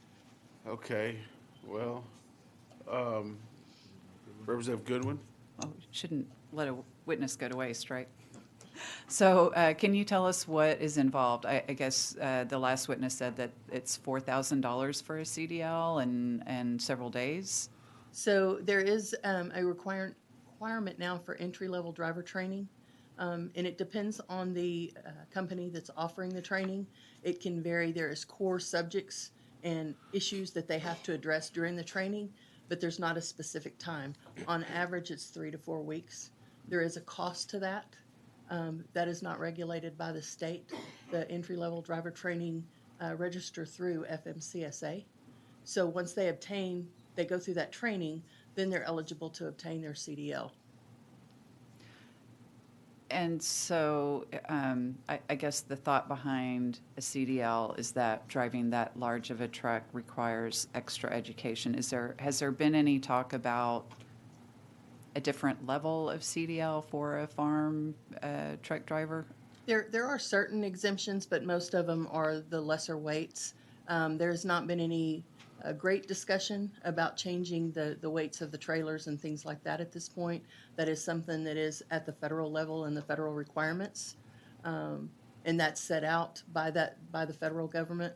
We have to abide by those same things for the licensing. And operationally, this probably has a bigger impact on highway patrol and law enforcement officers because they're the ones that have to make the determination based on that vehicle that person's operating, do they have to have a commercial license or not? As far as any changes, there's not any that we've been made aware of for trucks and trailers. They are looking at some of the school bus requirements, but that's the only thing that we've been made aware of at this time. Okay, thank you. Yes, Representative Durazio. Thank you, Mr. Chairman. Sherry, I appreciate you testifying today. If Texas were to make this change, is it true that this would cause DPS to be out of alignment with federal regulation? Yes, sir. If we are audited annually, and if we're found to be out of compliance, it could jeopardize the commercial driver license program. The federal government could come in and say, you're no longer eligible. So that would mean every commercial driver in Texas, their license would not be accepted as a commercial driver license for any state. And ultimately, it could impact highway funds, the distribution of highway funds. Okay. And I'm guessing that's why the fiscal note was so large, because you're putting in there the potential loss of The potential loss, federal yes, sir. funding. But as it pertains to the specifics on, you know, why, well, anything other than driver's licenses, it would be, the question would be better for the next witness, I'm guessing, right? Correct. Yeah. Okay, I'm going to reserve my questions for the next one. Members, any other questions? All right, thank you. Chair now calls Omar Villarreal. We have you registered as Omar Villarreal, representing the Texas Department of Public Safety, testifying on the bill, resource witness, is that correct? Yes, sir. Thank you. Thank you. So, I'm not exactly sure, but it seems like the new models of trucks came in at a higher weight. Is that right? I guess. Well, Is that the issue? Those vehicles are coming at a higher weight. However, at the core of this issue is the individual who's operating it being for hire. You know, you as a family man decide to go out. You decide to go out and buy an F-250, and you attach a trailer and you have a golf cart on it, personal property. Yeah. You're not going to be required to have a CDL. You take that same F-250, put a trailer on it, and you load it with a bunch of watermelons that you're going to go sell somewhere, make money off of it, or transport somebody's backhoe for compensation. You're for hire. And if you cross that weight threshold, GVWR, now you're going to be required to have a CDL. Well, I don't know. So explain that to me, because I've had constituents come to me and tell me that even if you have nothing on the trailer, right, and you just have a trailer that has the ability to carry X amount of weight on a truck, you know, when you add everything together and the imaginary load that could be on there, that you could get ticketed. Are you saying that that's not? That's not accurate. And the best example I can give you for that is if you have that F-250, F-350, and you go buy that travel trailer of your dreams and hook it up, that combined GVWR is going to exceed that threshold. You will not be required a CDL, but you will be required a higher level of driver's license, a Class B or a Class A non-CDL. There's a distinction. Now, on this issue where it's important, the relevance towards that CDL is somebody who's engaged what we refer to as a hotshot hauler. Somebody you see going down the highway that's a F-250, F-350 with a load on it. Where this CDL is important is it encompasses more than just a license to drive. because if an individual is exempted from a commercial driver's license, they're also going to be exempted from hours of service. They're also going to be exempted from drug and alcohol testing. There's so many other federal regulations tied into the requirement of a CDL that are essential to protect the public. But let's take the case of the scenario of round bales. Okay. And so, you know, you're transporting round bales for the purposes of going from your east pasture to your west pasture. You know, you got to, you know, or one ranch to the other, or you had to go buy it at a certain place, a certain ranch, and you're taking it back to the ranch, to your ranch. If you're a farmer transporting your own property, the threshold for a commercial driver's license is 48,000 pounds. Okay. If you're for hire, it goes back to the 26. I see.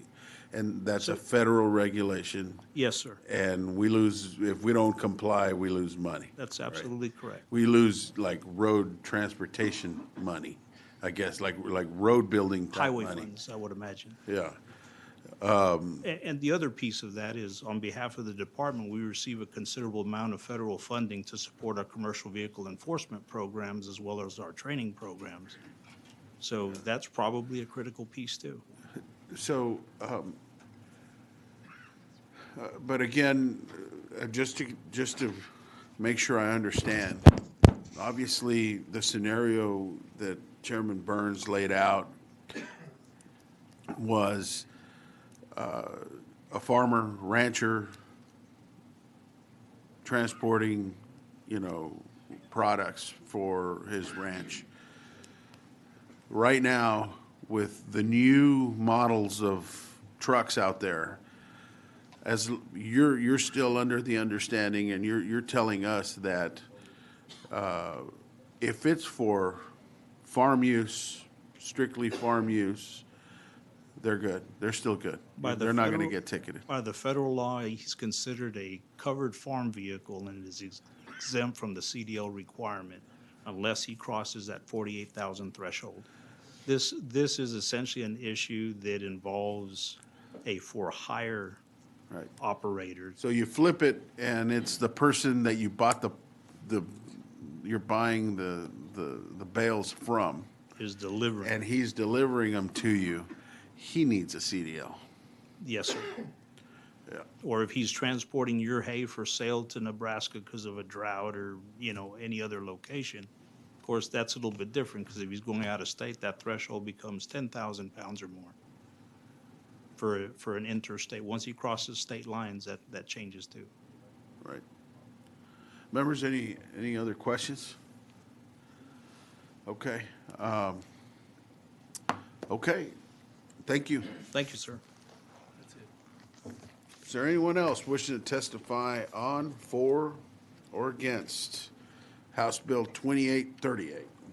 There being none, Chair recognizes Chairman Burns to close.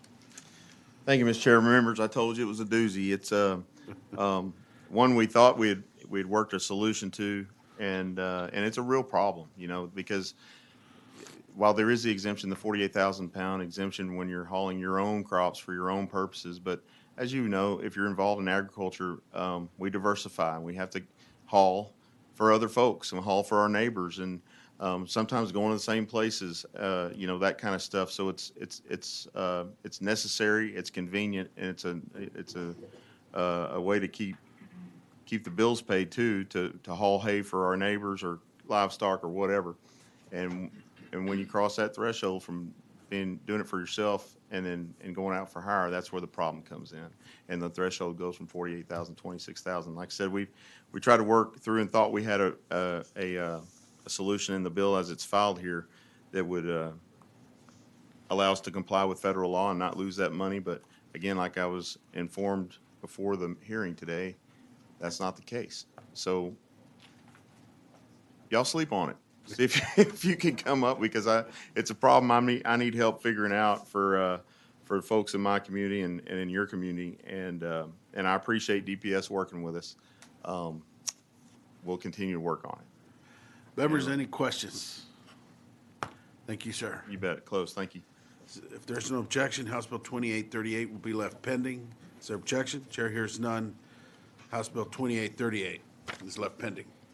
Recommend Bowers that she's here. Let the record reflect that Representative Bowers is present. You want her to lead your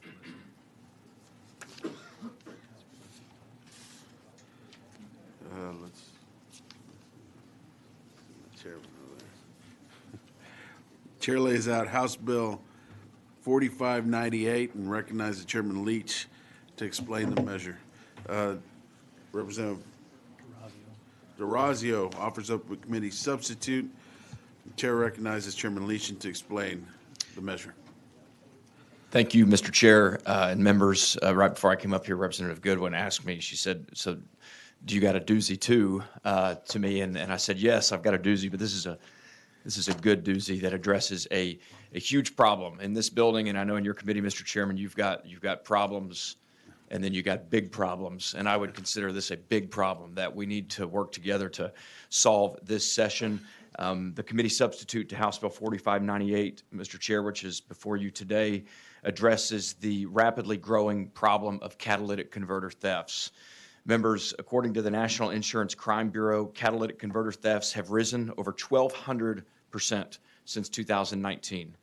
Chances are, if you haven't been affected by this yourself, which I know some of our fellow members have, you know someone who has. Not only are these thefts continuing to increase, but the theft has become an organized and increasingly violent crime. Last year in Harris County, Deputy Darren Almendarez, who this act is named for, was shot and killed when he interrupted 3 men attempting to steal a catalytic converter off of his personal vehicle outside of a grocery store. Last session, you might recall, for those of you who were in the legislature then, we passed House Bill 4110, which I worked to pass with Senator Alvarado. This made several regulatory reforms to address the selling of catalytic converters to recycling entities, including the verification of ownership and additional record-keeping and documentation requirements. As catalytic thefts have continued to rise, however, the problem simply continues to affect more and more Texans. We, without question, need in this state a comprehensive regulatory and criminal justice approach to address this problem. House Bill 4598, the committee substitute in front of you today, seeks to address catalytic converter regulation and theft in what I believe is a very thorough and comprehensive manner, addressing both the regulatory and the criminal justice impacts. I'm very proud of the bill in front of you today. This is the result of hours upon hours of diligent work, stakeholder communications, stakeholder meetings, negotiations, and ultimate drafting on behalf of the folks who care most about this bill. The bill increases existing criminal penalties. It creates a new criminal offense of unauthorized possession of a catalytic converter. Further, it establishes a presumption that possession of a converter removed from a vehicle is stolen unless the possession is by the vehicle owner or a person acting in the ordinary course of business or the owner of the vehicle the converter was actually removed from. The bill does provide for what entities are considered, quote, acting in the ordinary course of business relating to catalytic converters. On the regulatory side of the issue, this bill requires metal recycling entities, otherwise known as MREs, those applicants to identify if they deal with catalytic converters, and it adds a position to DPS's Metal Recycling Advisory Council specifically for an MRE that deals with catalytic converters. The bill also addresses purchases by specifying legitimate entities who sell converters, including specifying that a repair shop can only sell a converter that they removed while making repairs.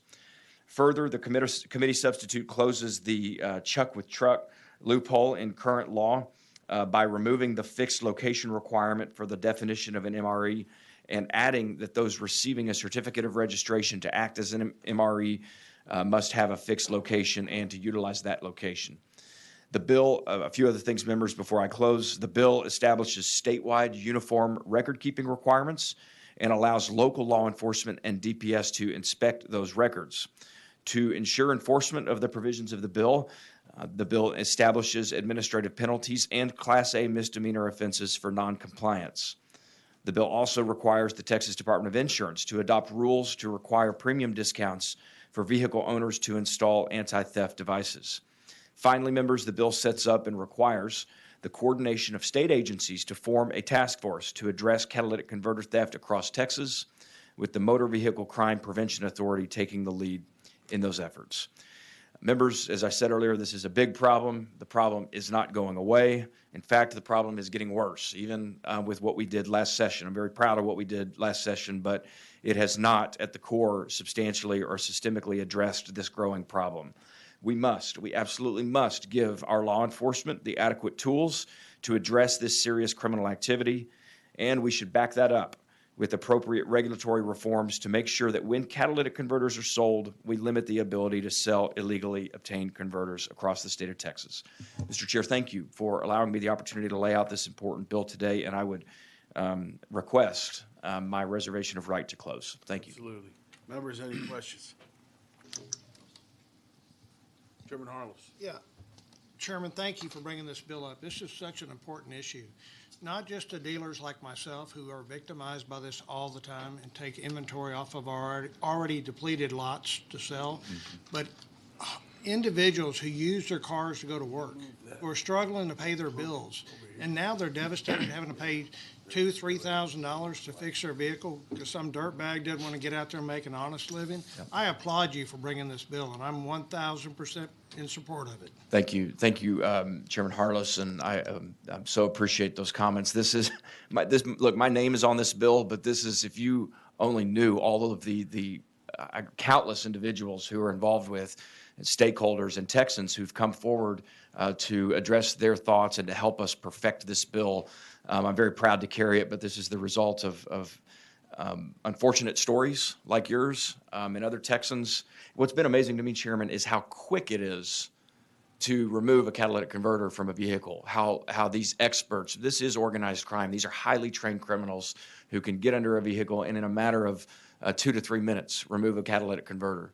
On a lot like yours, I know that problem can be severe and substantial, so I think this bill addresses it. Members, any other questions? We'll call you right back up. Thank you, Mr. Chairman. Chair now calls Beeman Floyd. We have you down as Beeman Floyd, representing the Texas Coalition for Affordable Insurance Solutions, testifying on the bill. Is that correct? Yes, sir. Please proceed. Thank you, Mr. Chairman. Members, my name is Beeman Floyd. I represent the Texas Coalition for Affordable Insurance Solutions. We are testifying on the filed version of the bill. First of all, we'd like to say we think this is a terrible issue, and we are very, very much in favor of Chairman Leach's efforts on this.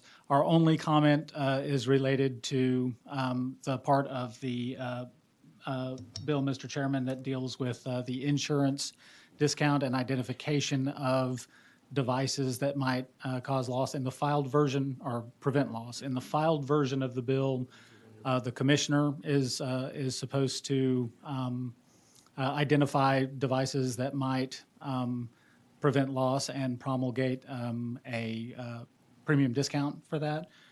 We have found, one, that the market is a better source for both the identification of those devices and the promulgation of a discount that is actuarially sound and based on data. We would love to work with the chairman to get this squared away, because we would love to enthusiastically support this bill. The only other place that in the bill that we would just raise attention, there may not be something that you can do about it, that is, there's a element of the bill that increases the anti-theft surcharge from $4 to $5.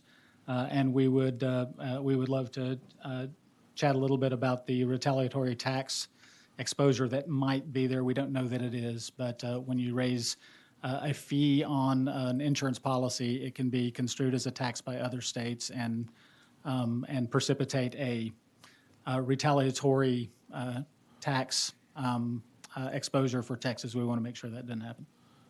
All right. I'd be happy to answer any questions. Members, any questions? I just want to clarify. Yes, sir. You're testifying on the bill. Is that correct? Yes, sir. All right. That is correct. Members? Yes, Representative DeRazio. Well, thank you for giving us this information. 40 million of these catalytic converters are stolen every year. Yeah, it's a terrible problem. 40 million. And you're talking about an anti-theft. I mean, a catalytic converter is part of the exhaust system, and it gets hot to Yes, sir. burn all the carbons out of the car. If it gets so hot, how long does it take to cool down long enough for a guy to steal it? And how would you put an anti-theft on something like that? Well, we're seeing some people attempt to do aftermarket anti-theft devices like weld cages around the catalytic converter. That's one of the reasons that we want some experience with regard to certain kinds of devices. We're also seeing some auto manufacturers redesigning cars and putting the catalytic converter, for instance, over an axle so that it is much harder to remove than just hanging out the bottom of the car. We'll be able to get data on the effectiveness of these things and price them. It can cut the other way, right? You can have a situation where somebody is, and some of our insurers have seen people try to create an aftermarket anti-theft concept like welding a cage, and the thief will come and just tear out more of the bottom of the car. So we're trying to figure it out along with the chairman to get that part of the bill right. But what the balance of this bill, and let me be very precise, the balance of this bill where the chairman addresses the issue of theft, addresses the possession of the catalytic converter, addresses the regulatory framework for metal recyclers. We think it's fantastic, and we think it's important. We think it'll save money for people in Texas. Members, any other questions? Okay, thank you. Thank you, sir. Chair now calls Laird Duran. We have you down as Laird Duran, representing the Gulf States Toyota, testifying in favor of the bill. Is that correct? Yes, Mr. Chairman, that is correct. Please proceed. All right. Mr. Chairman, members of the committee, Representative Leach, thank you for having me here today.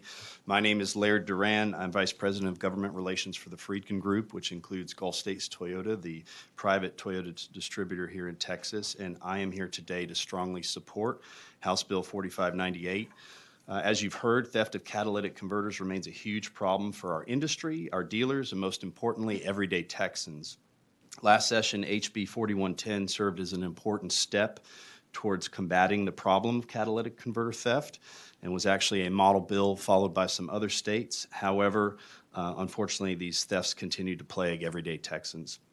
We believe that House Bill 4598 will make a meaningful difference in reducing the number of these thefts by giving law enforcement the tools that they need to charge those individuals that are not authorized to possess multiple used catalytic converters that have been removed from a vehicle.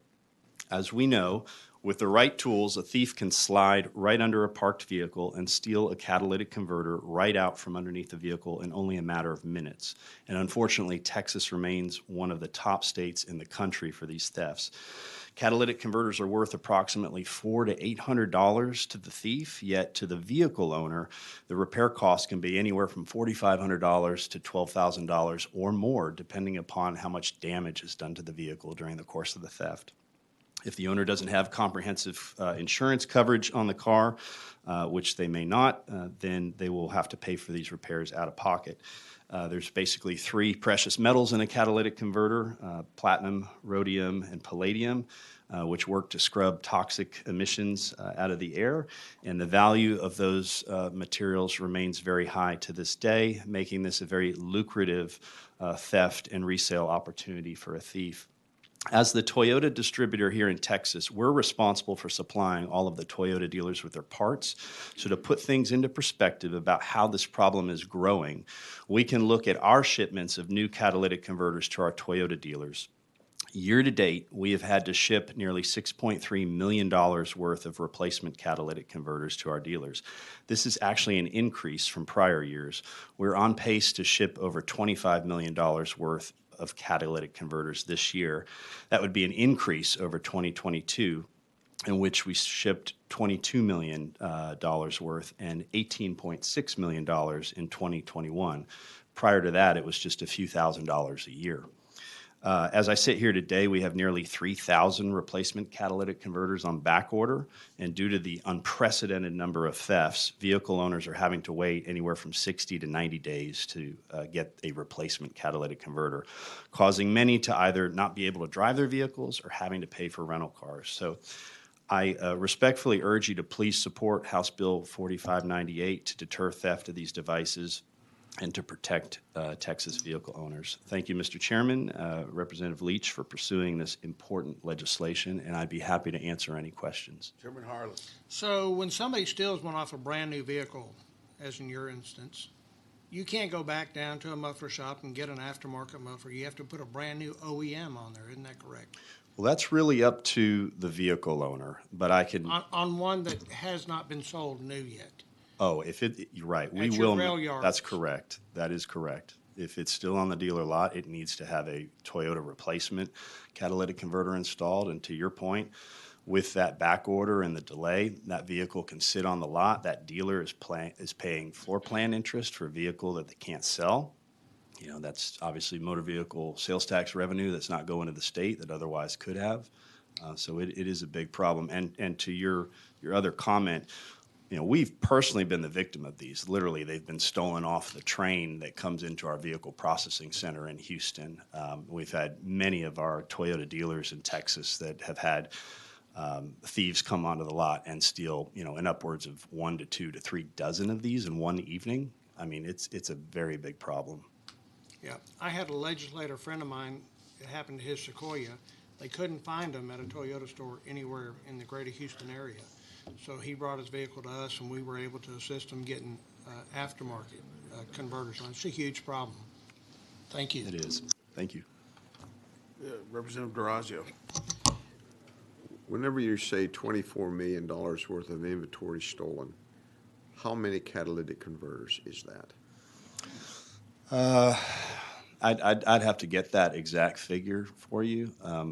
What do they normally run parts? $1,200 a piece, $1,500? So they've gone up. When I testified on this issue in 2021, it was about $3,600 parts and labor for the full deal.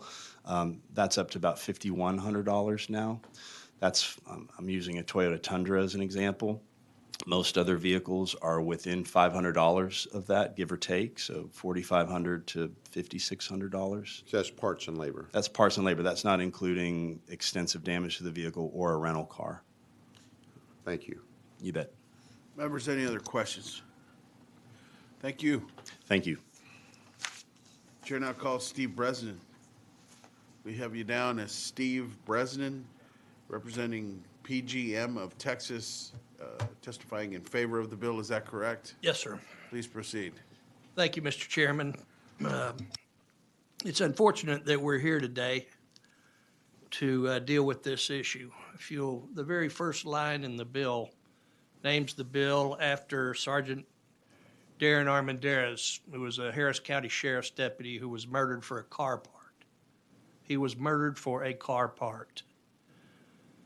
And so it's important that we do something about this. The bill last session made a dent, but in the small volume thieves that would try to go to a company like PGM, the largest recycler of catalytic converters in North America, and try to pawn off 2 or 3 or 4 catalytic converters. That pretty much came to a halt. What didn't come to a halt is organized crime, where thousands of catalytic converters were being stolen, aggregated, put in 18-wheelers, driven out of the state to be processed somewhere else, notably Alabama, at least in the 2 instances that I'm familiar with. Representative Durazio, the 40 million figure, that's the number of catalytic converters that are decommissioned each year in the United States. They come out of cars, they're either worn out, the cars are wrecked, for whatever reason, they're taken out of cars. The reason this is important commercially is these are strategic metals that are embedded in a ceramic material that's inside the catalytic converter. The average thief can't do anything with that material. They have to find a way through organization to get them in the aggregate to people who process those and can liberate those metals and then the metals go back into a market for new catalytic converters or computers, medical equipment, all kinds of stuff.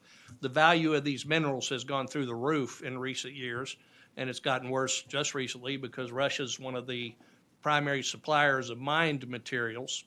It's much more burdensome and expensive to mine these materials than it is to recycle them. And the United States government has declared these three metals, the platinum group metals, as strategically important to the United States. I'm hoping somebody at the end of my comments will ask me to note the various people that I can bring to mind who've been involved in putting this together, because it's an incredible effort. There are 26 senators signed on to this bill right now on the Senate side. And Chairman Leach has organized people during the interim, along with the Senate, to tackle this problem, as he said, in a comprehensive way. The most important thing is to create a penalty for unauthorized possession of a catalytic converter removed from a motor vehicle. Once you do that, you have to identify who's authorized. So there are legitimate businesses, used auto parts recyclers, car dealers that have to do warranty repairs, the various people that are listed in the bill, kinds of entities. Those are all under different regulatory bodies, TDLR, DMV, DPS, et cetera.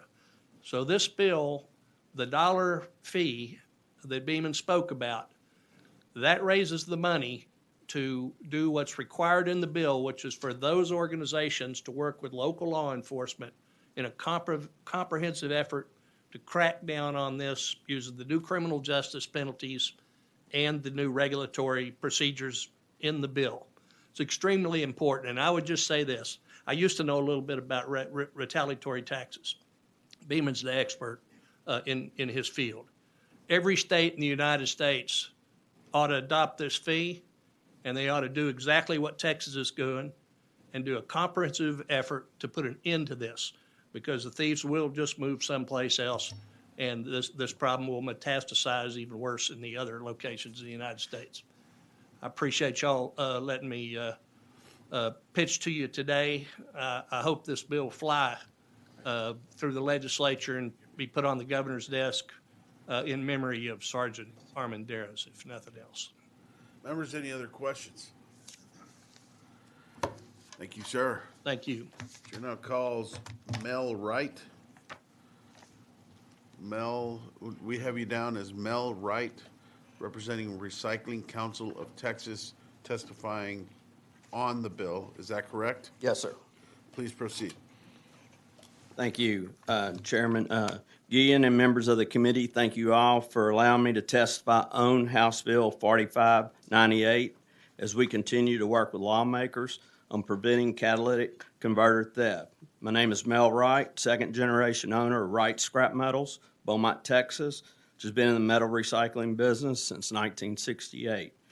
I'm also the current president of the Recycling Council of Texas, a trade association representing hundreds of Texas companies that are metal recycling entities, or MREs.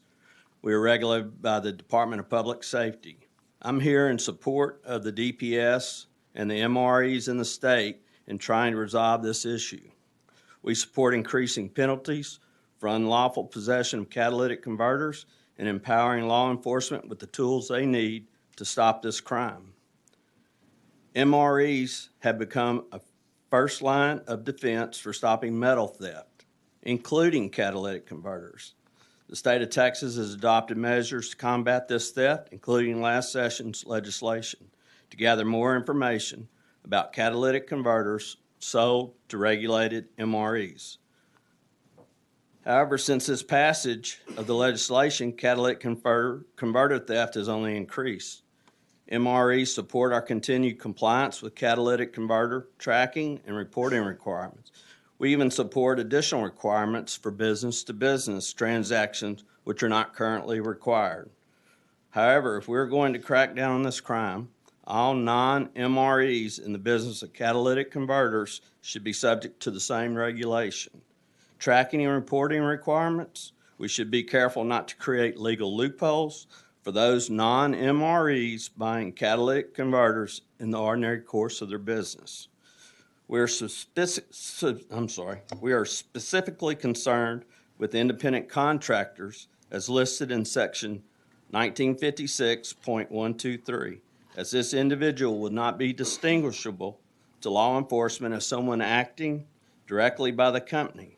This must be further defined or deleted so that law enforcement can make clear and immediate determination of legitimate converter possession, particularly in transit. Otherwise, this shifts the burden onto law enforcement.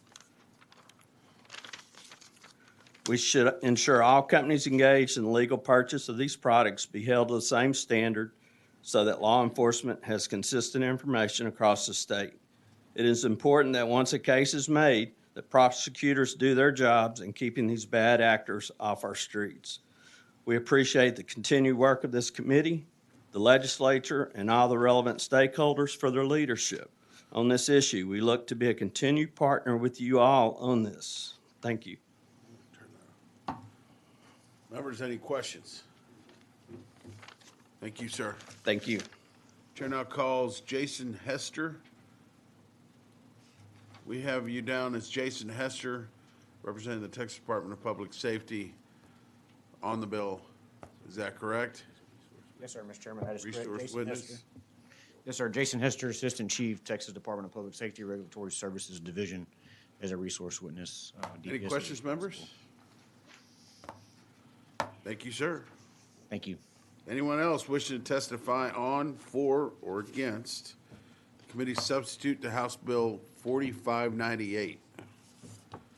There being none, Chair recognizes Chairman Leach to close. Thank you, Mr. Chair. Members, I appreciate the discussion and the witnesses who came to testify today. I want to again take a moment, Chairman, just to honor Deputy Darren Almendares from Harris County.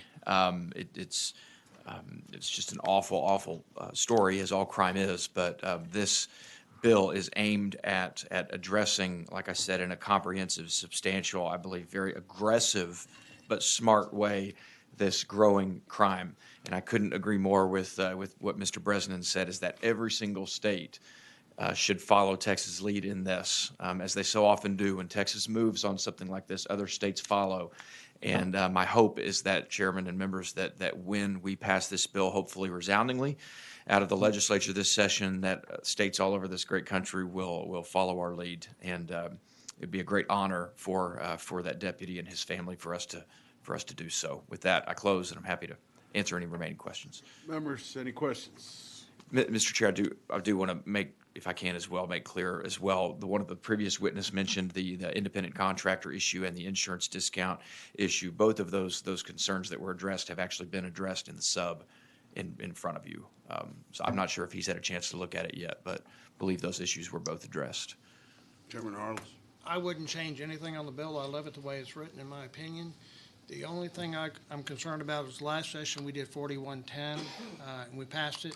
And the only negative thing about that, we didn't put enough resources behind it for enforcement. And I certainly hope that when this passes, because I know it will, that we do put enough resources to enforce it. And thank you for bringing this bill. Thank you, Chairman. I appreciate it. All right, members, Thank you, any Chairman other Gibb. questions?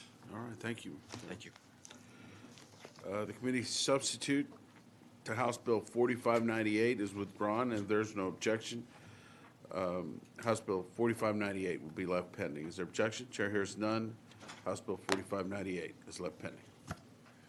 Chair now lays out House Bill 2899 and recognizes Representative Blessa to explain the measure. Thank you, Chairman, committee members, for allowing me to lay out House Bill 2899 for you today. House Bill 2899 is the companion to Senate Bill 385, which was laid out before the Senate committee this morning. Members, we all know how hard it is to get a bill heard in either chamber, so the fact that we have the same bill being heard on both sides of the chamber on the same day just shows the importance of this bill. I believe this speaks to the urgency that both chambers feel that cracking down on illegal street racing and highway takeovers is extremely important to our state. I would also like to mention that Governor Abbott has launched a statewide street takeover task force, and we believe that this bill will aid in that mission.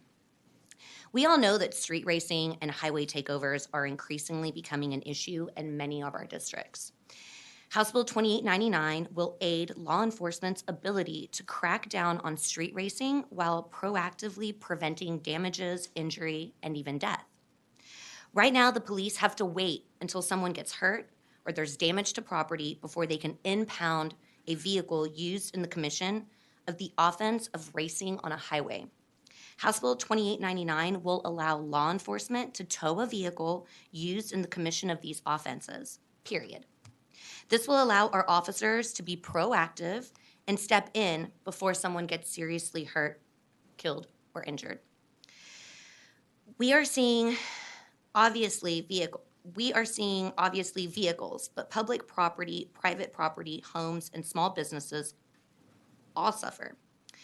In the worst case, we see people get severely injured or die. This can be prevented, and that's why I filed this bill. This will deter people from street racing by towing their race cars and requiring them to pay the towing fees to retrieve these vehicles. This is a bipartisan bill with support from law enforcement, some of whom are here to testify today. I'm here to answer any questions and reserve my right to close. Members, any questions? We'll call you right back up. Chair now calls Nicholas Gabar.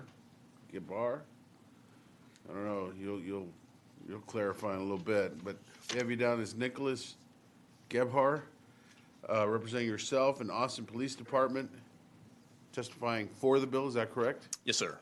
Please proceed. Hi, my name is Nick Gebhardt. I'm a detective within the Organized Crime Division of the Austin Police Department. I'm the lead detective who's been investigating the street takeover event named Operation Burnout for the events that just happened here in Austin. I was asked to give insight on takeover events, and I believe the bills brought forth could aid police officers in disrupting and deterring these types of events in the future. I believe it's important to understand the difference between a street racing event and a street takeover event. A street takeover event is a coordinated and organized criminal event designed to obstruct roadways for the purpose of conducting dangerous driving exhibitions in violation of state law. These driving exhibitions consist of vehicles performing a combination of burnouts, donuts, drifting type maneuvers, utilizing fireworks and gasoline to set intersections ablaze. This all occurs while other vehicles and pedestrians intentionally shut down and block the road and intersections, preventing uninvolved motorists, pedestrians, and emergency vehicles from accessing the roadway. The event in Austin occurred at prominent intersections across the city, lasting from about 8 p.m. to 1 a.m. And during this event, multiple crashes occurred. Vehicles hit pedestrians, property was damaged, including police cars. Multiple people were set on fire. Several cars evaded from law enforcement. At least one officer was hurt during the hostile crowds. So it clearly impacted the community negatively, damaging the property, injuring people, and restricting the general public's freedom of movement. Furthermore, community members were trapped between the takeover participants and the first responders. During the chaotic event that night, it resulted in more than 400 additional 911 phone calls. I believe it's important to give officers dealing with these large-scale events the discretion and ability to impound vehicles partaking in street racing and the street takeover events, including the active spectators. During Operation Burnout, the detectives in my unit, including help from DPS and APD, were able to identify 17 suspects and charge them in this event, with over 30 arrest warrants issued. I've also been able to locate and seize several cars used in the event, which has taken away the immediate means for these suspects to conduct further takeover events. The takeover in Austin was one of the first to occur here, but these events commonly occur around the state in Dallas, Houston, and San Antonio. Please let me know if you have any questions, and thank you all for what you do. Members, any other questions? Thank you, sir. Turnout calls.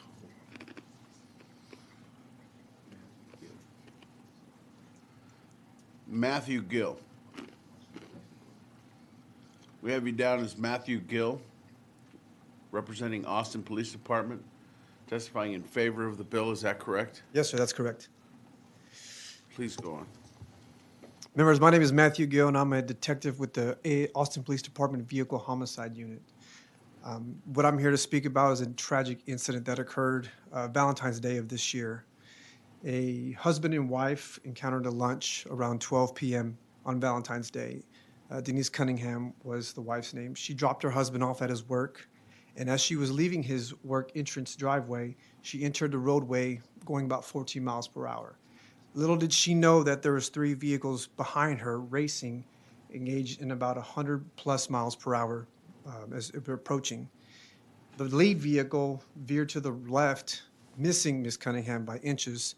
The second vehicle did not. The second vehicle struck Miss Cunningham at 110 miles per hour, killing her instantly. Her vehicle, traveled 300+ feet from its initial point of impact. And there she was, of course, like I said, killed instantly. The driver of the fault vehicle, the racer, was transported to the hospital. No injuries sustained, life-threatening injuries sustained on his part. I'm in favor of HB 2899, anything that deters this kind of behavior and prevents us from having to respond to these kind of tragic incidents. Thank you. Members, any questions? Thank you, sir. Sir, anyone else wishing to testify on, for, or against House Bill 2899? There being none, Chair recognizes Representative Bless at a close. Thank you, Chair and members. As you've heard from testimony, this is a really important bill. It's just another tool in the toolbox for our police officers to deter these street racing and street takeovers. I hope to get your favorable consideration and to move this bill to Calendars Committee as soon as possible. And with that, I close. Members, any questions? All right. If there's no objection, House Bill 2899 will be left pending. Is there objection? Chair hears none. House Bill 2899 is left pending. All right. Let's go to, you want to take the, Yeah.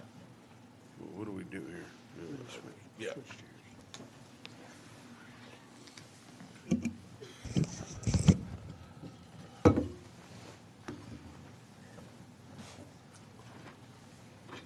The chair lays out House Bill 4642 and recognizes Chairman Guillen to explain the bill. Thank you, Mr. Chairman. Representative Troxler offers up a committee substitute. Are there objections? Chair hears none. Chairman Guillen is recognized to explain his bill. All right.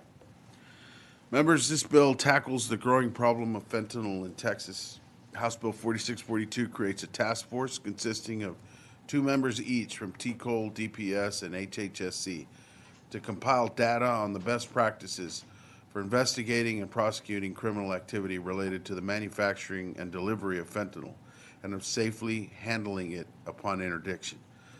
The committee substitute to House Bill 4642 would then have that data sent to a training program to educate law enforcement on identifying and investigating interstate criminal activity associated with fentanyl trafficking.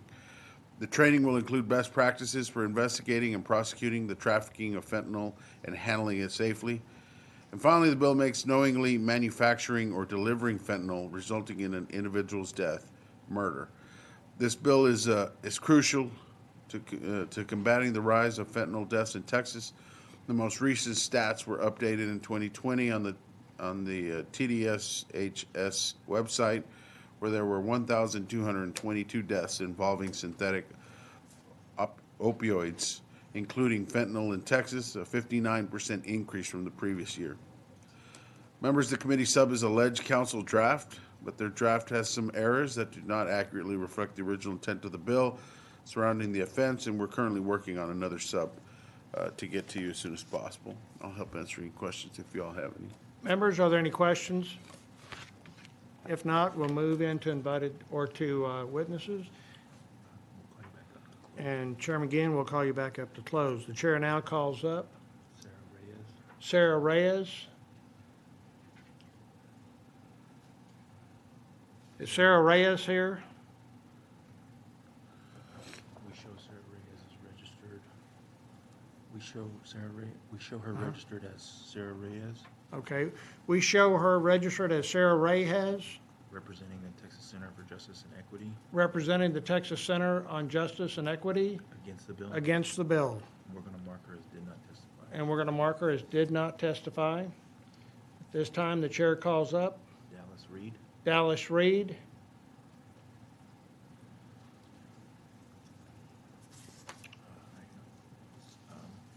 show you registered as Dallas Reed, All right, we show you registered as Dallas Reed on behalf of Texas Municipal Police Association, Texas Municipal Police Association in favor of the in bill. favor of the bill. Is that correct? Yes, sir. You may proceed.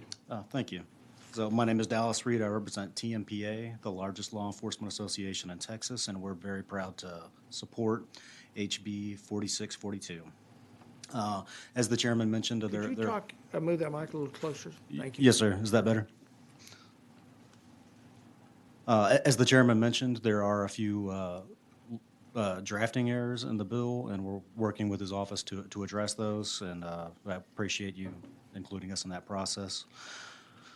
It's law enforcement's job to protect, but fentanyl is the leading killer of Americans between the ages of 10 and 45, and it kills 4 Texans every day. It's law enforcement's duty to protect. But with every seizure, law enforcement is also at risk by handling this poison, and we are pleased to see that it would create training on how to safely handle this substance. The more data that we collect and the more best practices we can develop, the more we can do to combat this scourge. Thank you, Mr. Chairman, and if there are any questions, I'd be happy to take those. Let us see. Members, are there any questions for the witness? If not, thank you for being here. Thank you, sir. At this time, the chair now calls up Colin Grissom. Colin Grissom, Texas Commission on Law Enforcement, and we show you on the bill. Is that correct? Yes, sir, that's correct. All right, you may proceed. I have no prepared testimony. I'm available as a resource witness. Members, are there any questions for the witness? If not, thank you for being here. We appreciate you. Yes, sir. Yep. At the very top. Is there anyone else wishing to testify on, for, or against House Bill 4642? If not, the chair recognizes Chairman Gann to close on the bill. Thank you, Mr. Chairman. Just, I'd ask for your favorable consideration. Close. Members, any questions? If not, thank you, Chairman Gann. The committee substitute or amendment to House Bill 4642 is withdrawn, and if there's no objections, the bill resolution will be left pending. Is there objection? The chair hears none. House Bill 4642 is left pending.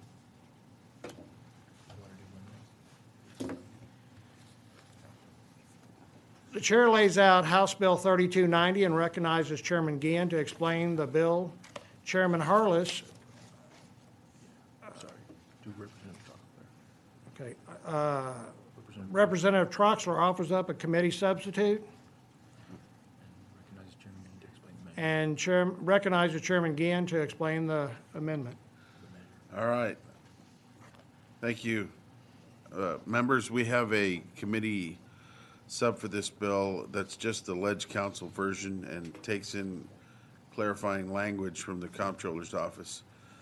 As we all know, 911 is an essential lifeline for Texans in emergencies, providing critical access to police and fire and medical assistance. But with the ever-changing technological landscape, our emergency communication infrastructure must evolve to keep up with the times.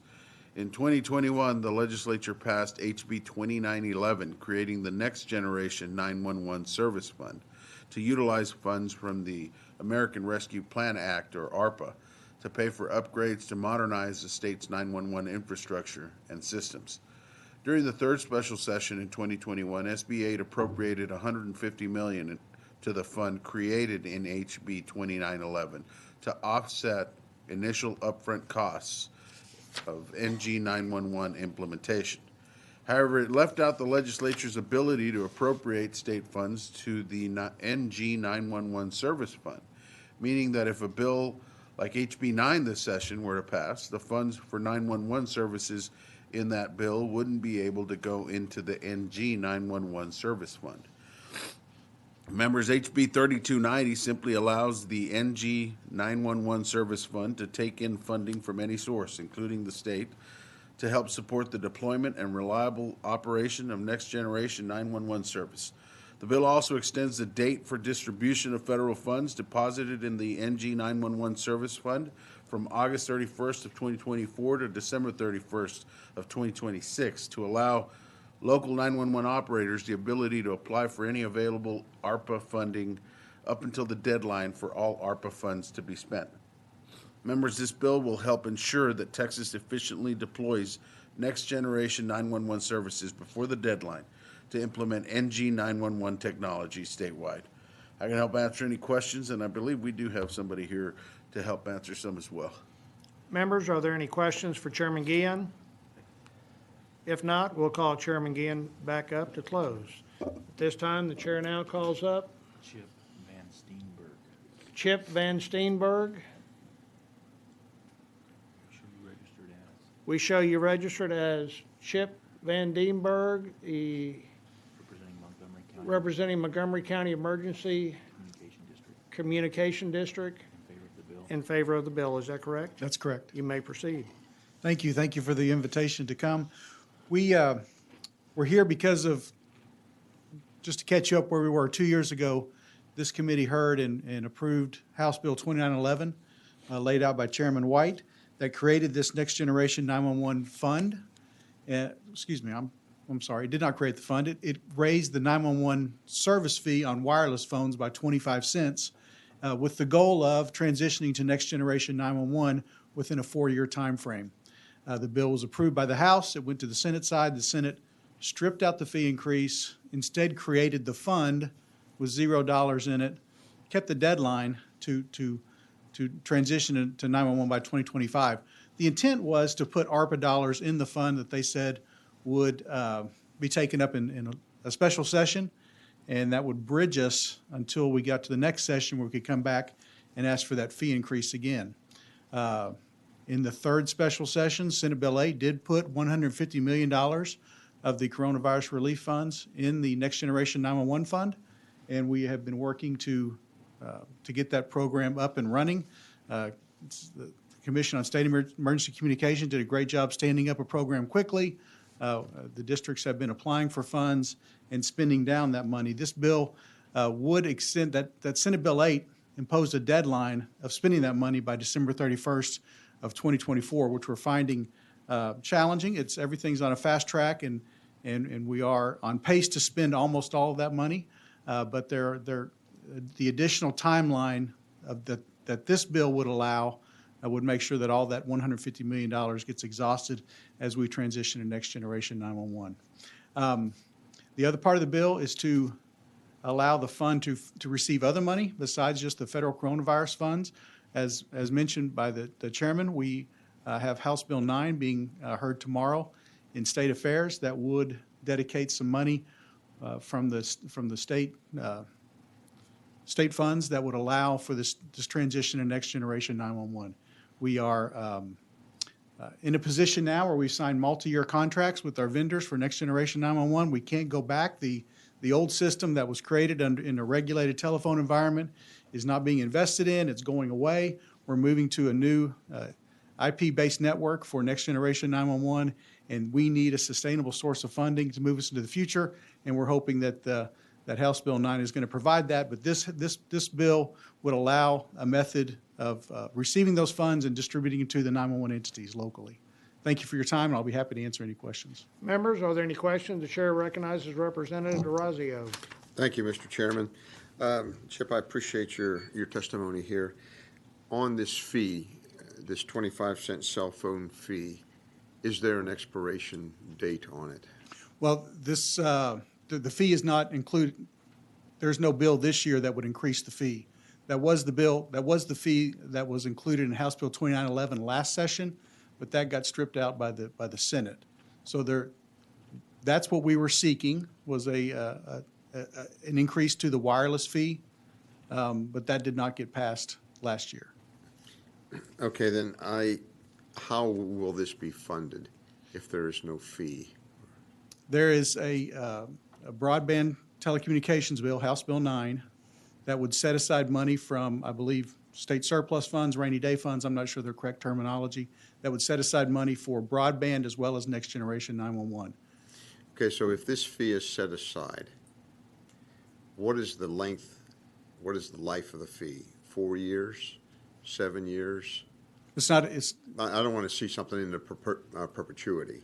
I like to see, It's going to cost us $150 million, and it's going to take 4 years to spend it or 6 years to spend it. Once it's finished, then the fee is finished. Let me just reiterate, there's no new fee. They're setting aside from surplus, or I believe, or rainy day, I'm not sure which, an amount equal to what 10 years of a fee would be. Okay, so then after the 10 years, then there would be no more money required to, We're not because of the sure- implementation of the system. I apologize for the interruption. We're not sure what's going to happen after 10 years. We're still going to need the funding. These next generation programs are not, they're ongoing costs. We compare it to buying your cell phone. You know, you spend so much to buy the cell phone, but you spend a lot more of that in ongoing services. These contracts are set up for ongoing operating costs. It's about a roughly 15% increase overall in my operating costs for Montgomery County 911 to have this next generation system as opposed to the legacy system. Okay, so this is not hardware. This is not hardware, no, sir. Okay, thank you. This is more OpEx than CapEx. Okay. Members, any other questions? If there's no further questions, thank you for being here today. Thank you. The chair now calls up Michael Thompson. Michael Thompson. 911 Alliance. Okay, so we show you registered as Michael. Okay. We show you registered as Michael Thompson with the 911 Alliance, and you're in favor of the bill. Is that correct? That is correct. You may proceed, sir. Thank you. I'm simply here to appear in support of this critical piece of legislation to provide the vehicle to provide support and sustainable funding for the 911 network and the implementation of next generation 911. Happy to answer any questions that you have about the technical aspects of what the bill does, but it simply provides that vehicle. We will have to get an appropriation through some amount to provide the amount of funds over the next biennium, and we're actually trying to hope that we'll get funding for multiple bienniums so that we don't have to keep coming back every session for sustainable funding to provide the implementation of Next Gen 911. Happy to answer any questions. Members, are there any questions for the witness? If not, thank you for being here today. Thank you. No one else? Yep, that's it. All right. Is there anyone else who wishes to testify on, for, or against House Bill 3290? If not, the chair recognizes Chairman Ginn to close on the bill. Thank you, Mr. Chairman. If there's no further questions, I close. Thank you, Chairman Guillen. The committee substitute to House Bill 3290 is withdrawn. If there's no further objections, the bill will be left pending. Is there objection? The chair hears none. House Bill 3290 will be left pending. You want to do another one? Yeah. At this time, the chair lays out House Bill 3641 and recognizes Chairman Guillen to explain the bill. Thank you, Mr. Chairman. Members, House Bill 3641 corrects language in Section 521 of the Transportation Code that references the domicile of driver's license and personal ID holders. The legal definition of domicile relates to permanent residence. For example, by DPS policy and federal rules, being domiciled in Texas is required for a standard commercial driver's license. On the other hand, for non-commercial driver's licenses and ID cards, by DPS policy, the customer must only establish a principal residence, not permanent residence. One group that falls under this category are out-of-state students who have a permanent residence outside of Texas, but during their studies maintain a principal residence in Texas and may want to obtain a Texas credential such as a driver's license or personal ID. These students are not considered domiciled by legal definition.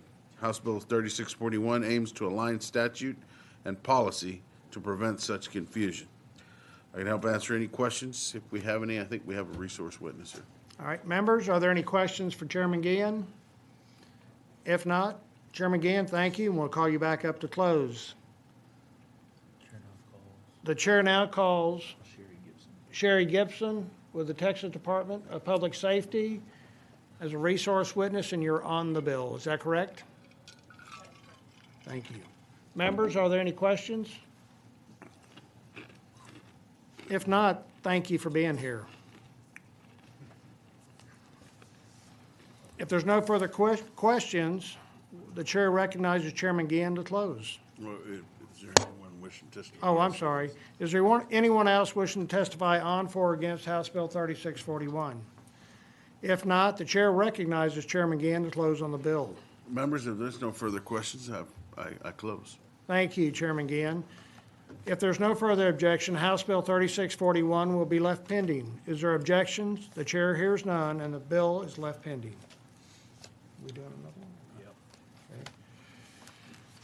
The chair lays out House Bill 3643 and recognizes Chairman Gann to explain the bill. Thank you. Representative DeRazio offers up a committee substitute. The chair recognizes Chairman Gann to explain the committee substitute. Thank you, Mr. Chairman. Members, committee substitute to House Bill 3643 seeks to bring Texas statute on temporary driver's license in compliance with the requirements of Real ID. The bill strikes section 521.124 of the Transportation Code, which currently allows Texas to issue temporary driver's licenses without a picture of the license holder, thereby ensuring that temporary driver's licenses include a picture of the license holder. The committee sub just fixes an unintentional error in the original draft. I can help answer any questions if you all have any, and again, we've got a resource witness to help answer some too. Members, are there any questions for Chairman Gann? If there's no questions for Chairman Gann, we'll call you back up to close. Members, we do have a resource witness here, if anybody would like him. If not,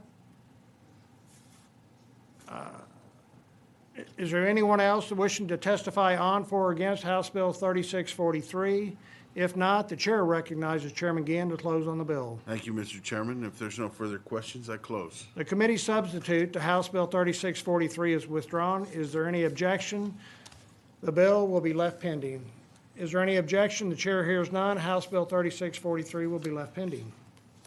You got another one? What's the next one, 3647? Yes. The chair lays out House Bill 3647 and recognizes Chairman Gann to explain the bill. Thank you, Mr. Chairman. Members, concerns have been raised that people with traffic violations such as driving without a license, driving without insurance, or reckless driving are having their licenses suspended a full year or two after their conviction due to a court failing to report those violations to DPS. Oftentimes, these individuals have kept out of trouble after their conviction only to have their license suspended well after their last ticket. House Bill 3647 simply eliminates enforcement actions for convictions reported by courts a year or more after the conviction date. Members, this bill does not eliminate enforcement actions for convictions that occurred in a commercial motor vehicle, nor does it eliminate the enforcement actions for alcohol-related convictions, no matter how long it takes the court to report those convictions. This bill strikes a fair balance between the need for timely and accurate reporting of convictions and the need to avoid unintended consequences to ensure fairness for all drivers. HB 3647 does not absolve courts of their responsibility to report convictions within the required time frame. Instead, it simply encourages courts to report these convictions to DPS in a timely manner. I can help answer any questions if you all have any. Members, are there any questions for Chairman Gann? If not, we'll call you back up to close, Chairman Gann. We do have a resource witness if any of the members would like one.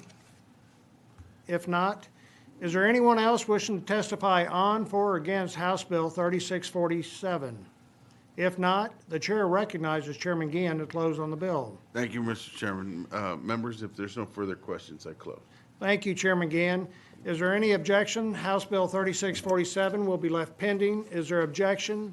The chair hears none, and the bill is left pending.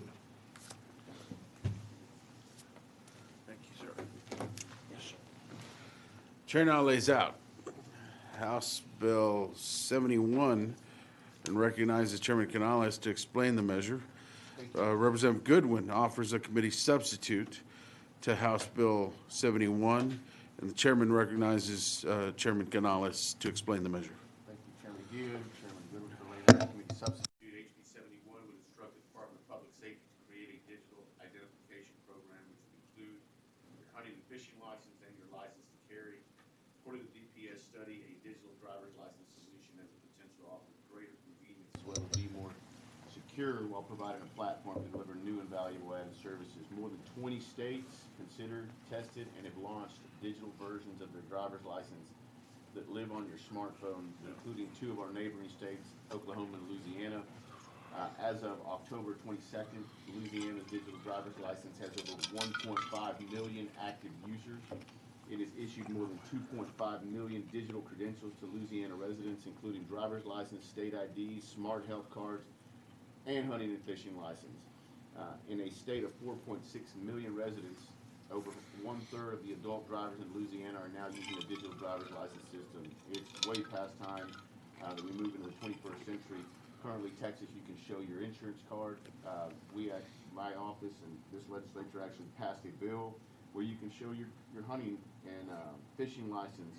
And so many people are concerned that this will do away with your physical card. That is not the intention. This is an added feature that you would have to obviously pay for and subscribe to, but there is nothing here that replaces that. And I know that there's, in a past, we've had discussions with other members, and one of the concerns that was raised was this would be used to vote.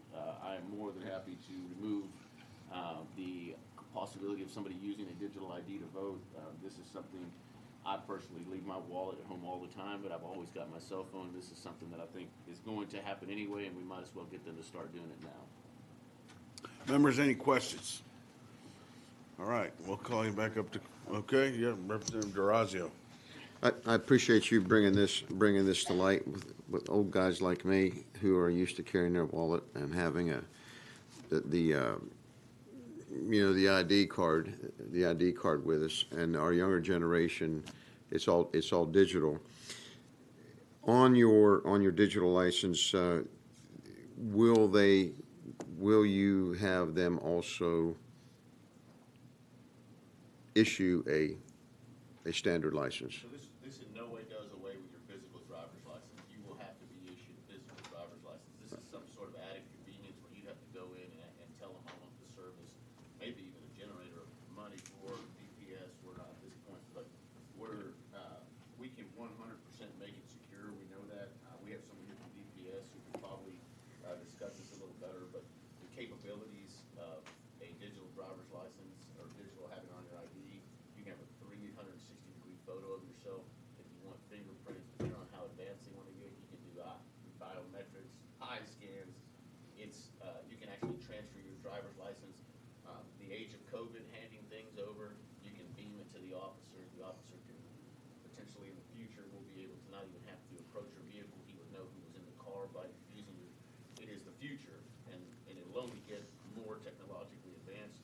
But like I said, there's 20 other states that are already moving forward with this, and there's no reason why Texas shouldn't be doing it already. Okay, would there on this on the information on the driver's license card and use of for the digital license, no medical information will be incorporated into that other than the organ donor. So all of the other private information will be protected. I don't see anything that would be any different than your driver's license other than technology being implemented in your phone. Okay. And in fact, there's capacity. You don't have to hand your phone over to anybody. They'll be able to you'll be able to beam it to them. Okay. So they can't revoke this digital driver's license. I'm sorry, revoke it how? You commit an offense and like they suspend driver's license? Sure. So one of the things we heard earlier in this committee was when somebody takes their ID, wasn't taking their ID when you committed an offense, they run your driver's license number. Your driver's license is either suspended or it's valid. So as an ID that identifies you, no, there would be no need to take it. But as far as it being valid, well, that's up to your status with DPS. Mm-hmm. So if you hand over your digital driver's license or your driver's license right now, it's still an ID. It identifies who you are, but it doesn't necessarily mean that you're valid to drive, because the number's going to associate whether you've got a suspended driver's license or not. Okay. Thank you. Yes, sir. Members, any other questions? All right. Chair now calls. No further questions. We'll call you back up to close. All right. Chair now calls Tom Glass. We have you down as registered as Tom Glass, representing yourself in the Texas Constitutional Enforcement, testifying against the bill. Is that correct? Correct. Please proceed. I don't know if you guys have ever seen the videos of Chinese surveillance systems nowadays where it shows all the people out on the street, and above each person's head is a little number. That is being used today in China as part of their social credit system, and which says, gives complete police state control to the Chinese Communist Party so that they can run their lives. If they don't like your political speech, they can cut off. And of course, they've added to it the fact that there's electronic, people are spending their money electronically through their phones as well. And so they can cut you off any way they want to once they have these technological tools. And I don't want to see that ever exist in Texas. For me, this is a brick in the wall that puts makes Texas into a prison, a digital prison. And there's no amount of convenience that I can see that is worth the risk of us heading to that, because every brick you put into that wall makes it more likely that it can be used by future tyrants. And so that's why I'm opposing this. Members, any questions? Thank you, sir.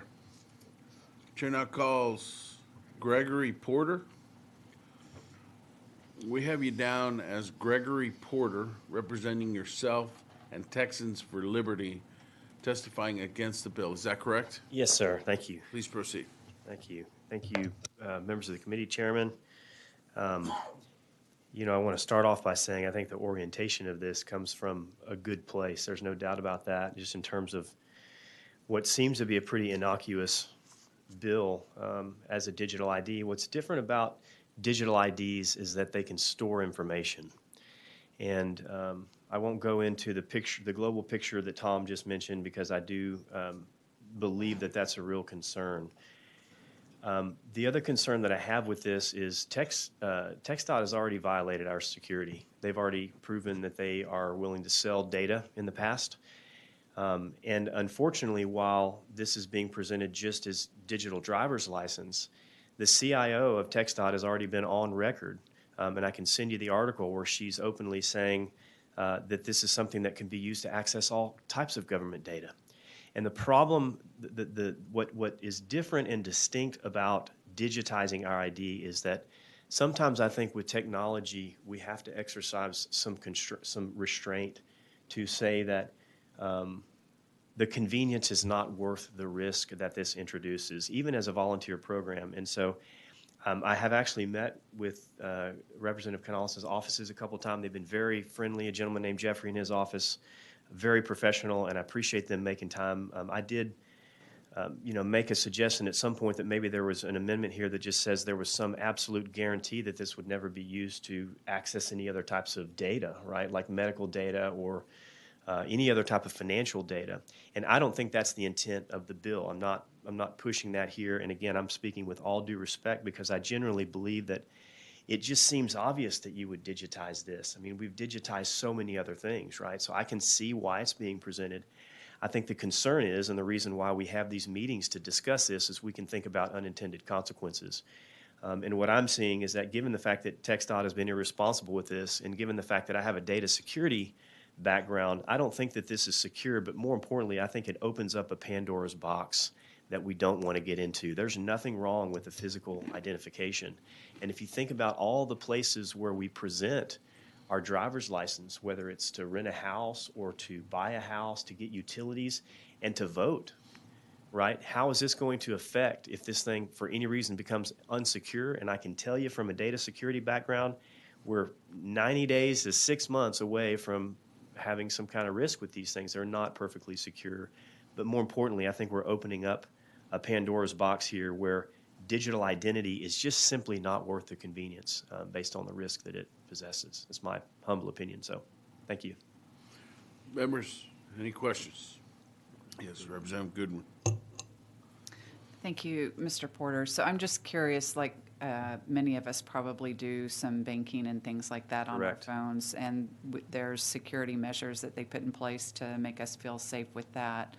You don't believe that there would be the same type of security measures for a digital ID? It's a great question, and my proposal actually is that why don't they just create an app? An app is different from a digital ID, and again, we can have a much bigger conversation. When you really look at like McKinsey, where's this information coming from, right? When you listen to the public meetings at the World Economic Forum, Rockefeller Foundation, Gates Foundation, they are funding digital ID. Digital ID is very distinct from an app. An app you can actually use to access data, and that would be fine. If TxDOT wanted to have an app that you could use and have access, then they're storing that data somewhere else. But the moment you have a digital identifier that can store information, we're only moments away from you saying, well, why not put financial information on it? Why not put medical data in? And that's not what's being proposed here. But when you really listen to the global conversation that's happening, that is what these corporations want. I mean, the guy that they call the prophet, who sold 20 million books, his name's Noah Yuval Harari at the World Economic Forum, says that there is no such thing as human rights. There is no such thing as free will, this man says. They want to be able to monitor, corporations want to be able to monitor our biometric data, your pulse. So again, I know this is not what's being presented, but the combination of the potential of the technology which exists to store data on the phone is very distinct from an app. And as importantly, we know that there is a huge push all over the world to aggregate data. It's happening at the federal level, and it's deeply concerning to me that the CIO is on record already saying that this is a technology that can be used to access different types of government data. The biggest risk to this is that the ID is used for everything. It's presented in so many locations. So the concern that I have, just from a privacy and a security standpoint, and as Tom mentioned, I think what people don't really realize is that we are quickly moving from a place where these corporations have compromised the regulatory agency at the federal level, and now they want to govern human beings directly. And when you have 2 asset managers in the world that control 8 to 12% of 1,600 global companies, all the major competitors in pharma, in retail, in grocery, in banking, in credit card, now if you look at social credit systems and ESG, and I've long been a liberal in my life and have really changed a lot based on value. So this is not political to me. This is not, I'm not coming from that place. I believe in some of these environmental issues. But the issue is from a corporate standpoint, and this is big picture, these corporations now are pushing subjective measures that they're going to move from suggestions to their portfolio companies to requirements of their customers. And the way that social credit systems work, the way that facial recognition software works, and the way that central bank digital currencies work, the way that they discriminate is with one technology, and that is digital identifiers. Think of a vaccine passport. If somebody has your medical data and they have your ID, then they can discriminate against you. So the bigger risk to privacy here is not what's being proposed, because again, I'm convinced that the intention of the bill, the author, and probably even TxDOT is good. But the risk here with all that's all that's happening in the world, all that's being proposed, and all the money behind this is one intention, and that's to get this thing started. And that's not the intention of the bill. But if we establish digital identifier in Texas, and then all of a sudden now we're starting to layer on the opportunity for personal financial data and medical data to be part of this, we're going to see tyranny. And it won't be because of government. It'll be because a corporation has access to data, and they don't like your social media post. And if you don't think a corporation will throttle you, then let's talk about net neutrality. What were these telcos willing to do to throttle bandwidth because they didn't like certain content, or social media companies who would be willing to censor you because of your political views? Who would have thought that companies that large would be willing to get rid of their customer base? But we've seen that on so many levels. And so I'm pro-business. I am absolutely pro-liberty, and I get that this is coming from a good place. I just think that it's a Pandora's box that could easily be resolved with an app, and it doesn't have to be a technology that stores that information on your phone. All right, thanks. You've given us a lot to think about. Yeah, thank you. I didn't mean to go off on such a tangent, but yeah. Members, any other questions? Thank you, sir. My pleasure. Thank you. Chair now calls Elizabeth Dewey. We have you down as Elizabeth Dewey, representing yourself, testifying against the bill. Is that correct? That is correct. Please proceed. Thank you so much for staying late and for doing all that you do. I appreciate it. I'm going to start with a question. What about people who don't want a digital ID? From this perspective, the idea of digital ID doesn't seem well thought out. The freedom of choice, of choosing not to participate in the digital ID, would be gone.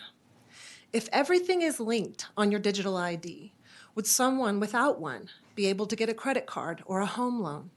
If they use the digital ID system to check your credit, eventually it will be the only way.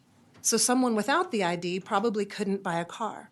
I mean, the only way this works is for everyone to eventually participate.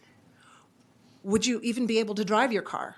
Would landlords even rent to you if they couldn't check your background or on your digital ID? Digital identification is a Trojan horse for all kinds of usurpations of human rights. Our right to privacy, medical privacy, our right to participate in society without one. Do we need an identity card to walk on this earth? No. Each one of us is a child of this great mother. We are free. We are free to roam. We are free to dream. We are free to interact with others, to play, to create. We don't need an ID. And the idea that we'd be forced to have a digital ID in order to participate in the animated contest of freedom is absurd. Now, you may say you won't be forced to, but you will. I hope you'll see how inhuman this bill is, how unnatural, how egregious to our liberty. In fact, the legislation that would be favorable to humanity in the era of this technology would be a law forbidding the state of Texas to ever adopt a digital identification system. Just because other states are doing it doesn't mean Texas does. Don't we like to stand alone? I hope you'll consider that and vote against digital ID in any form it's ever brought before you.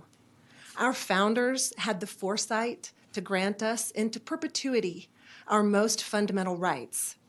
It's up to you to have the foresight to maintain them. Thank you so much for listening.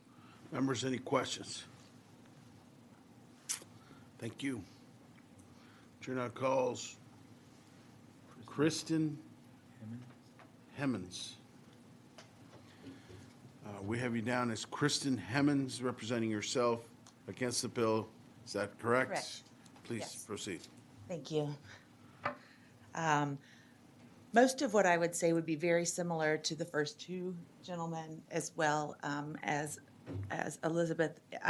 So I won't duplicate what they've said. I agree 100% in terms of the slippery slope that this bill would risk setting society on.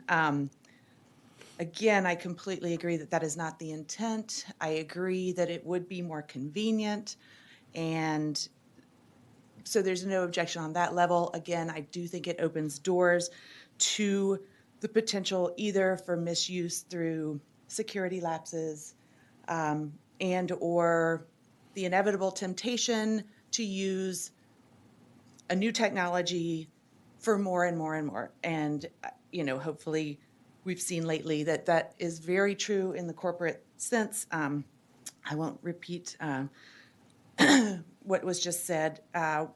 One example of a use that I saw during COVID, I had friends in Europe, and they had phone tracking and vaccine tracking and geolocation tracking, and they were not allowed to go more than half a mile from their apartment to buy groceries or any type of outing. And that's the first thought that I had of how can technology be used to limit our freedoms. And to me, that was a very scary moment. Watching some of the people over there protesting when they had freedoms just completely stripped, freedoms to work, freedoms to leave their home. Of course, there was a big pandemic going on. You know, there were reasons in place for that, but you do see the use of technology in a very concrete manner to take freedoms away. That was very eye-opening for me, and I just strongly feel that we do need to very closely think about adding technologies that could open any door to more restriction, to more tyranny, to any type of control. As an American, I never thought that that would be something that could be at risk. I thought that was a God-given right for all of us. I do feel certainly that there are entities, corporations, organizations in the world that are working against that, and this is like a foot in the door. So that's the reason that I'm very much against the initiation of anything that puts our liberties at risk. Members, any questions? Thank you, ma'am. All right, thank you guys. Chair now calls Sherry Gibson. We have you down as Sherry Gibson, representing Texas Department of Public Safety, testifying on the bill as a resource witness.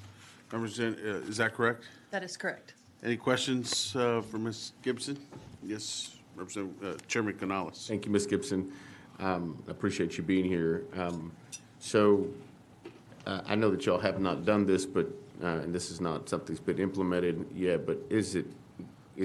Earlier you heard the gentleman say if it was an app, he wouldn't have a problem with it. Is it likely to be an app? The technology that we've looked at so far are things that are more secure, and that would be held in a wallet type style, so that it would have additional security features other than just an app. The problem with an app is that it would always require you to have connectivity for that data to be downloaded to your phone. Is there a way for somebody to have the ID on their phone that cannot be accessed from outside, to basically to isolate the ID to where somebody can't steal it? So, I mean, that's one of the things that we look at is the security features and the process that we'll go through. We'll have a long list of security items and cyber requirements. Can I sit here and say 100% there's no way it could be hacked? I can't say that, obviously. But there will be things put into place that it's much like Representative Goodwin was talking about your banking and things like that. It would follow that same type of criteria. Currently, my ID, the one I've got right now, you've actually got stored at DPS in a digital database, don't you? Correct. So it's already digital. Correct. And so the idea that this is something crazy new, having a digital identification, this is not anything that's wildly different than what you've already got in your database, is it? Correct. That information is already stored digitally. Digitally. So it's a digital ID. Correct. And so nothing about the bill, as you understand it, requires anybody to have this. No, sir. It would be implemented as an option. The department will continue to have you apply for the driver license and identification as you normally would. We will issue a card. There's still lots of scenarios where that hard card is going to be required. So that's going to be the standard process. You're going to receive that card. If you choose to go and get a digital ID, then that's an option you will make, and you'll follow the process to get that provisioned and added to your phone. So earlier we heard a witness saying that they were going to end up being forced to have an ID. Is there anything in your mind that says we're forcing people to do this, or it's a convenience option that you opt in? That is not the way that we're interpreting the bill language at this time, no, sir. Thank you. Members, yes, Representative D'Orazio.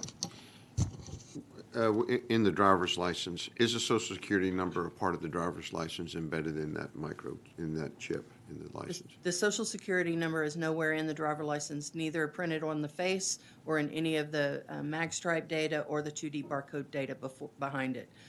The electronic readable formats on the back basically show the same information that is on the face of the card.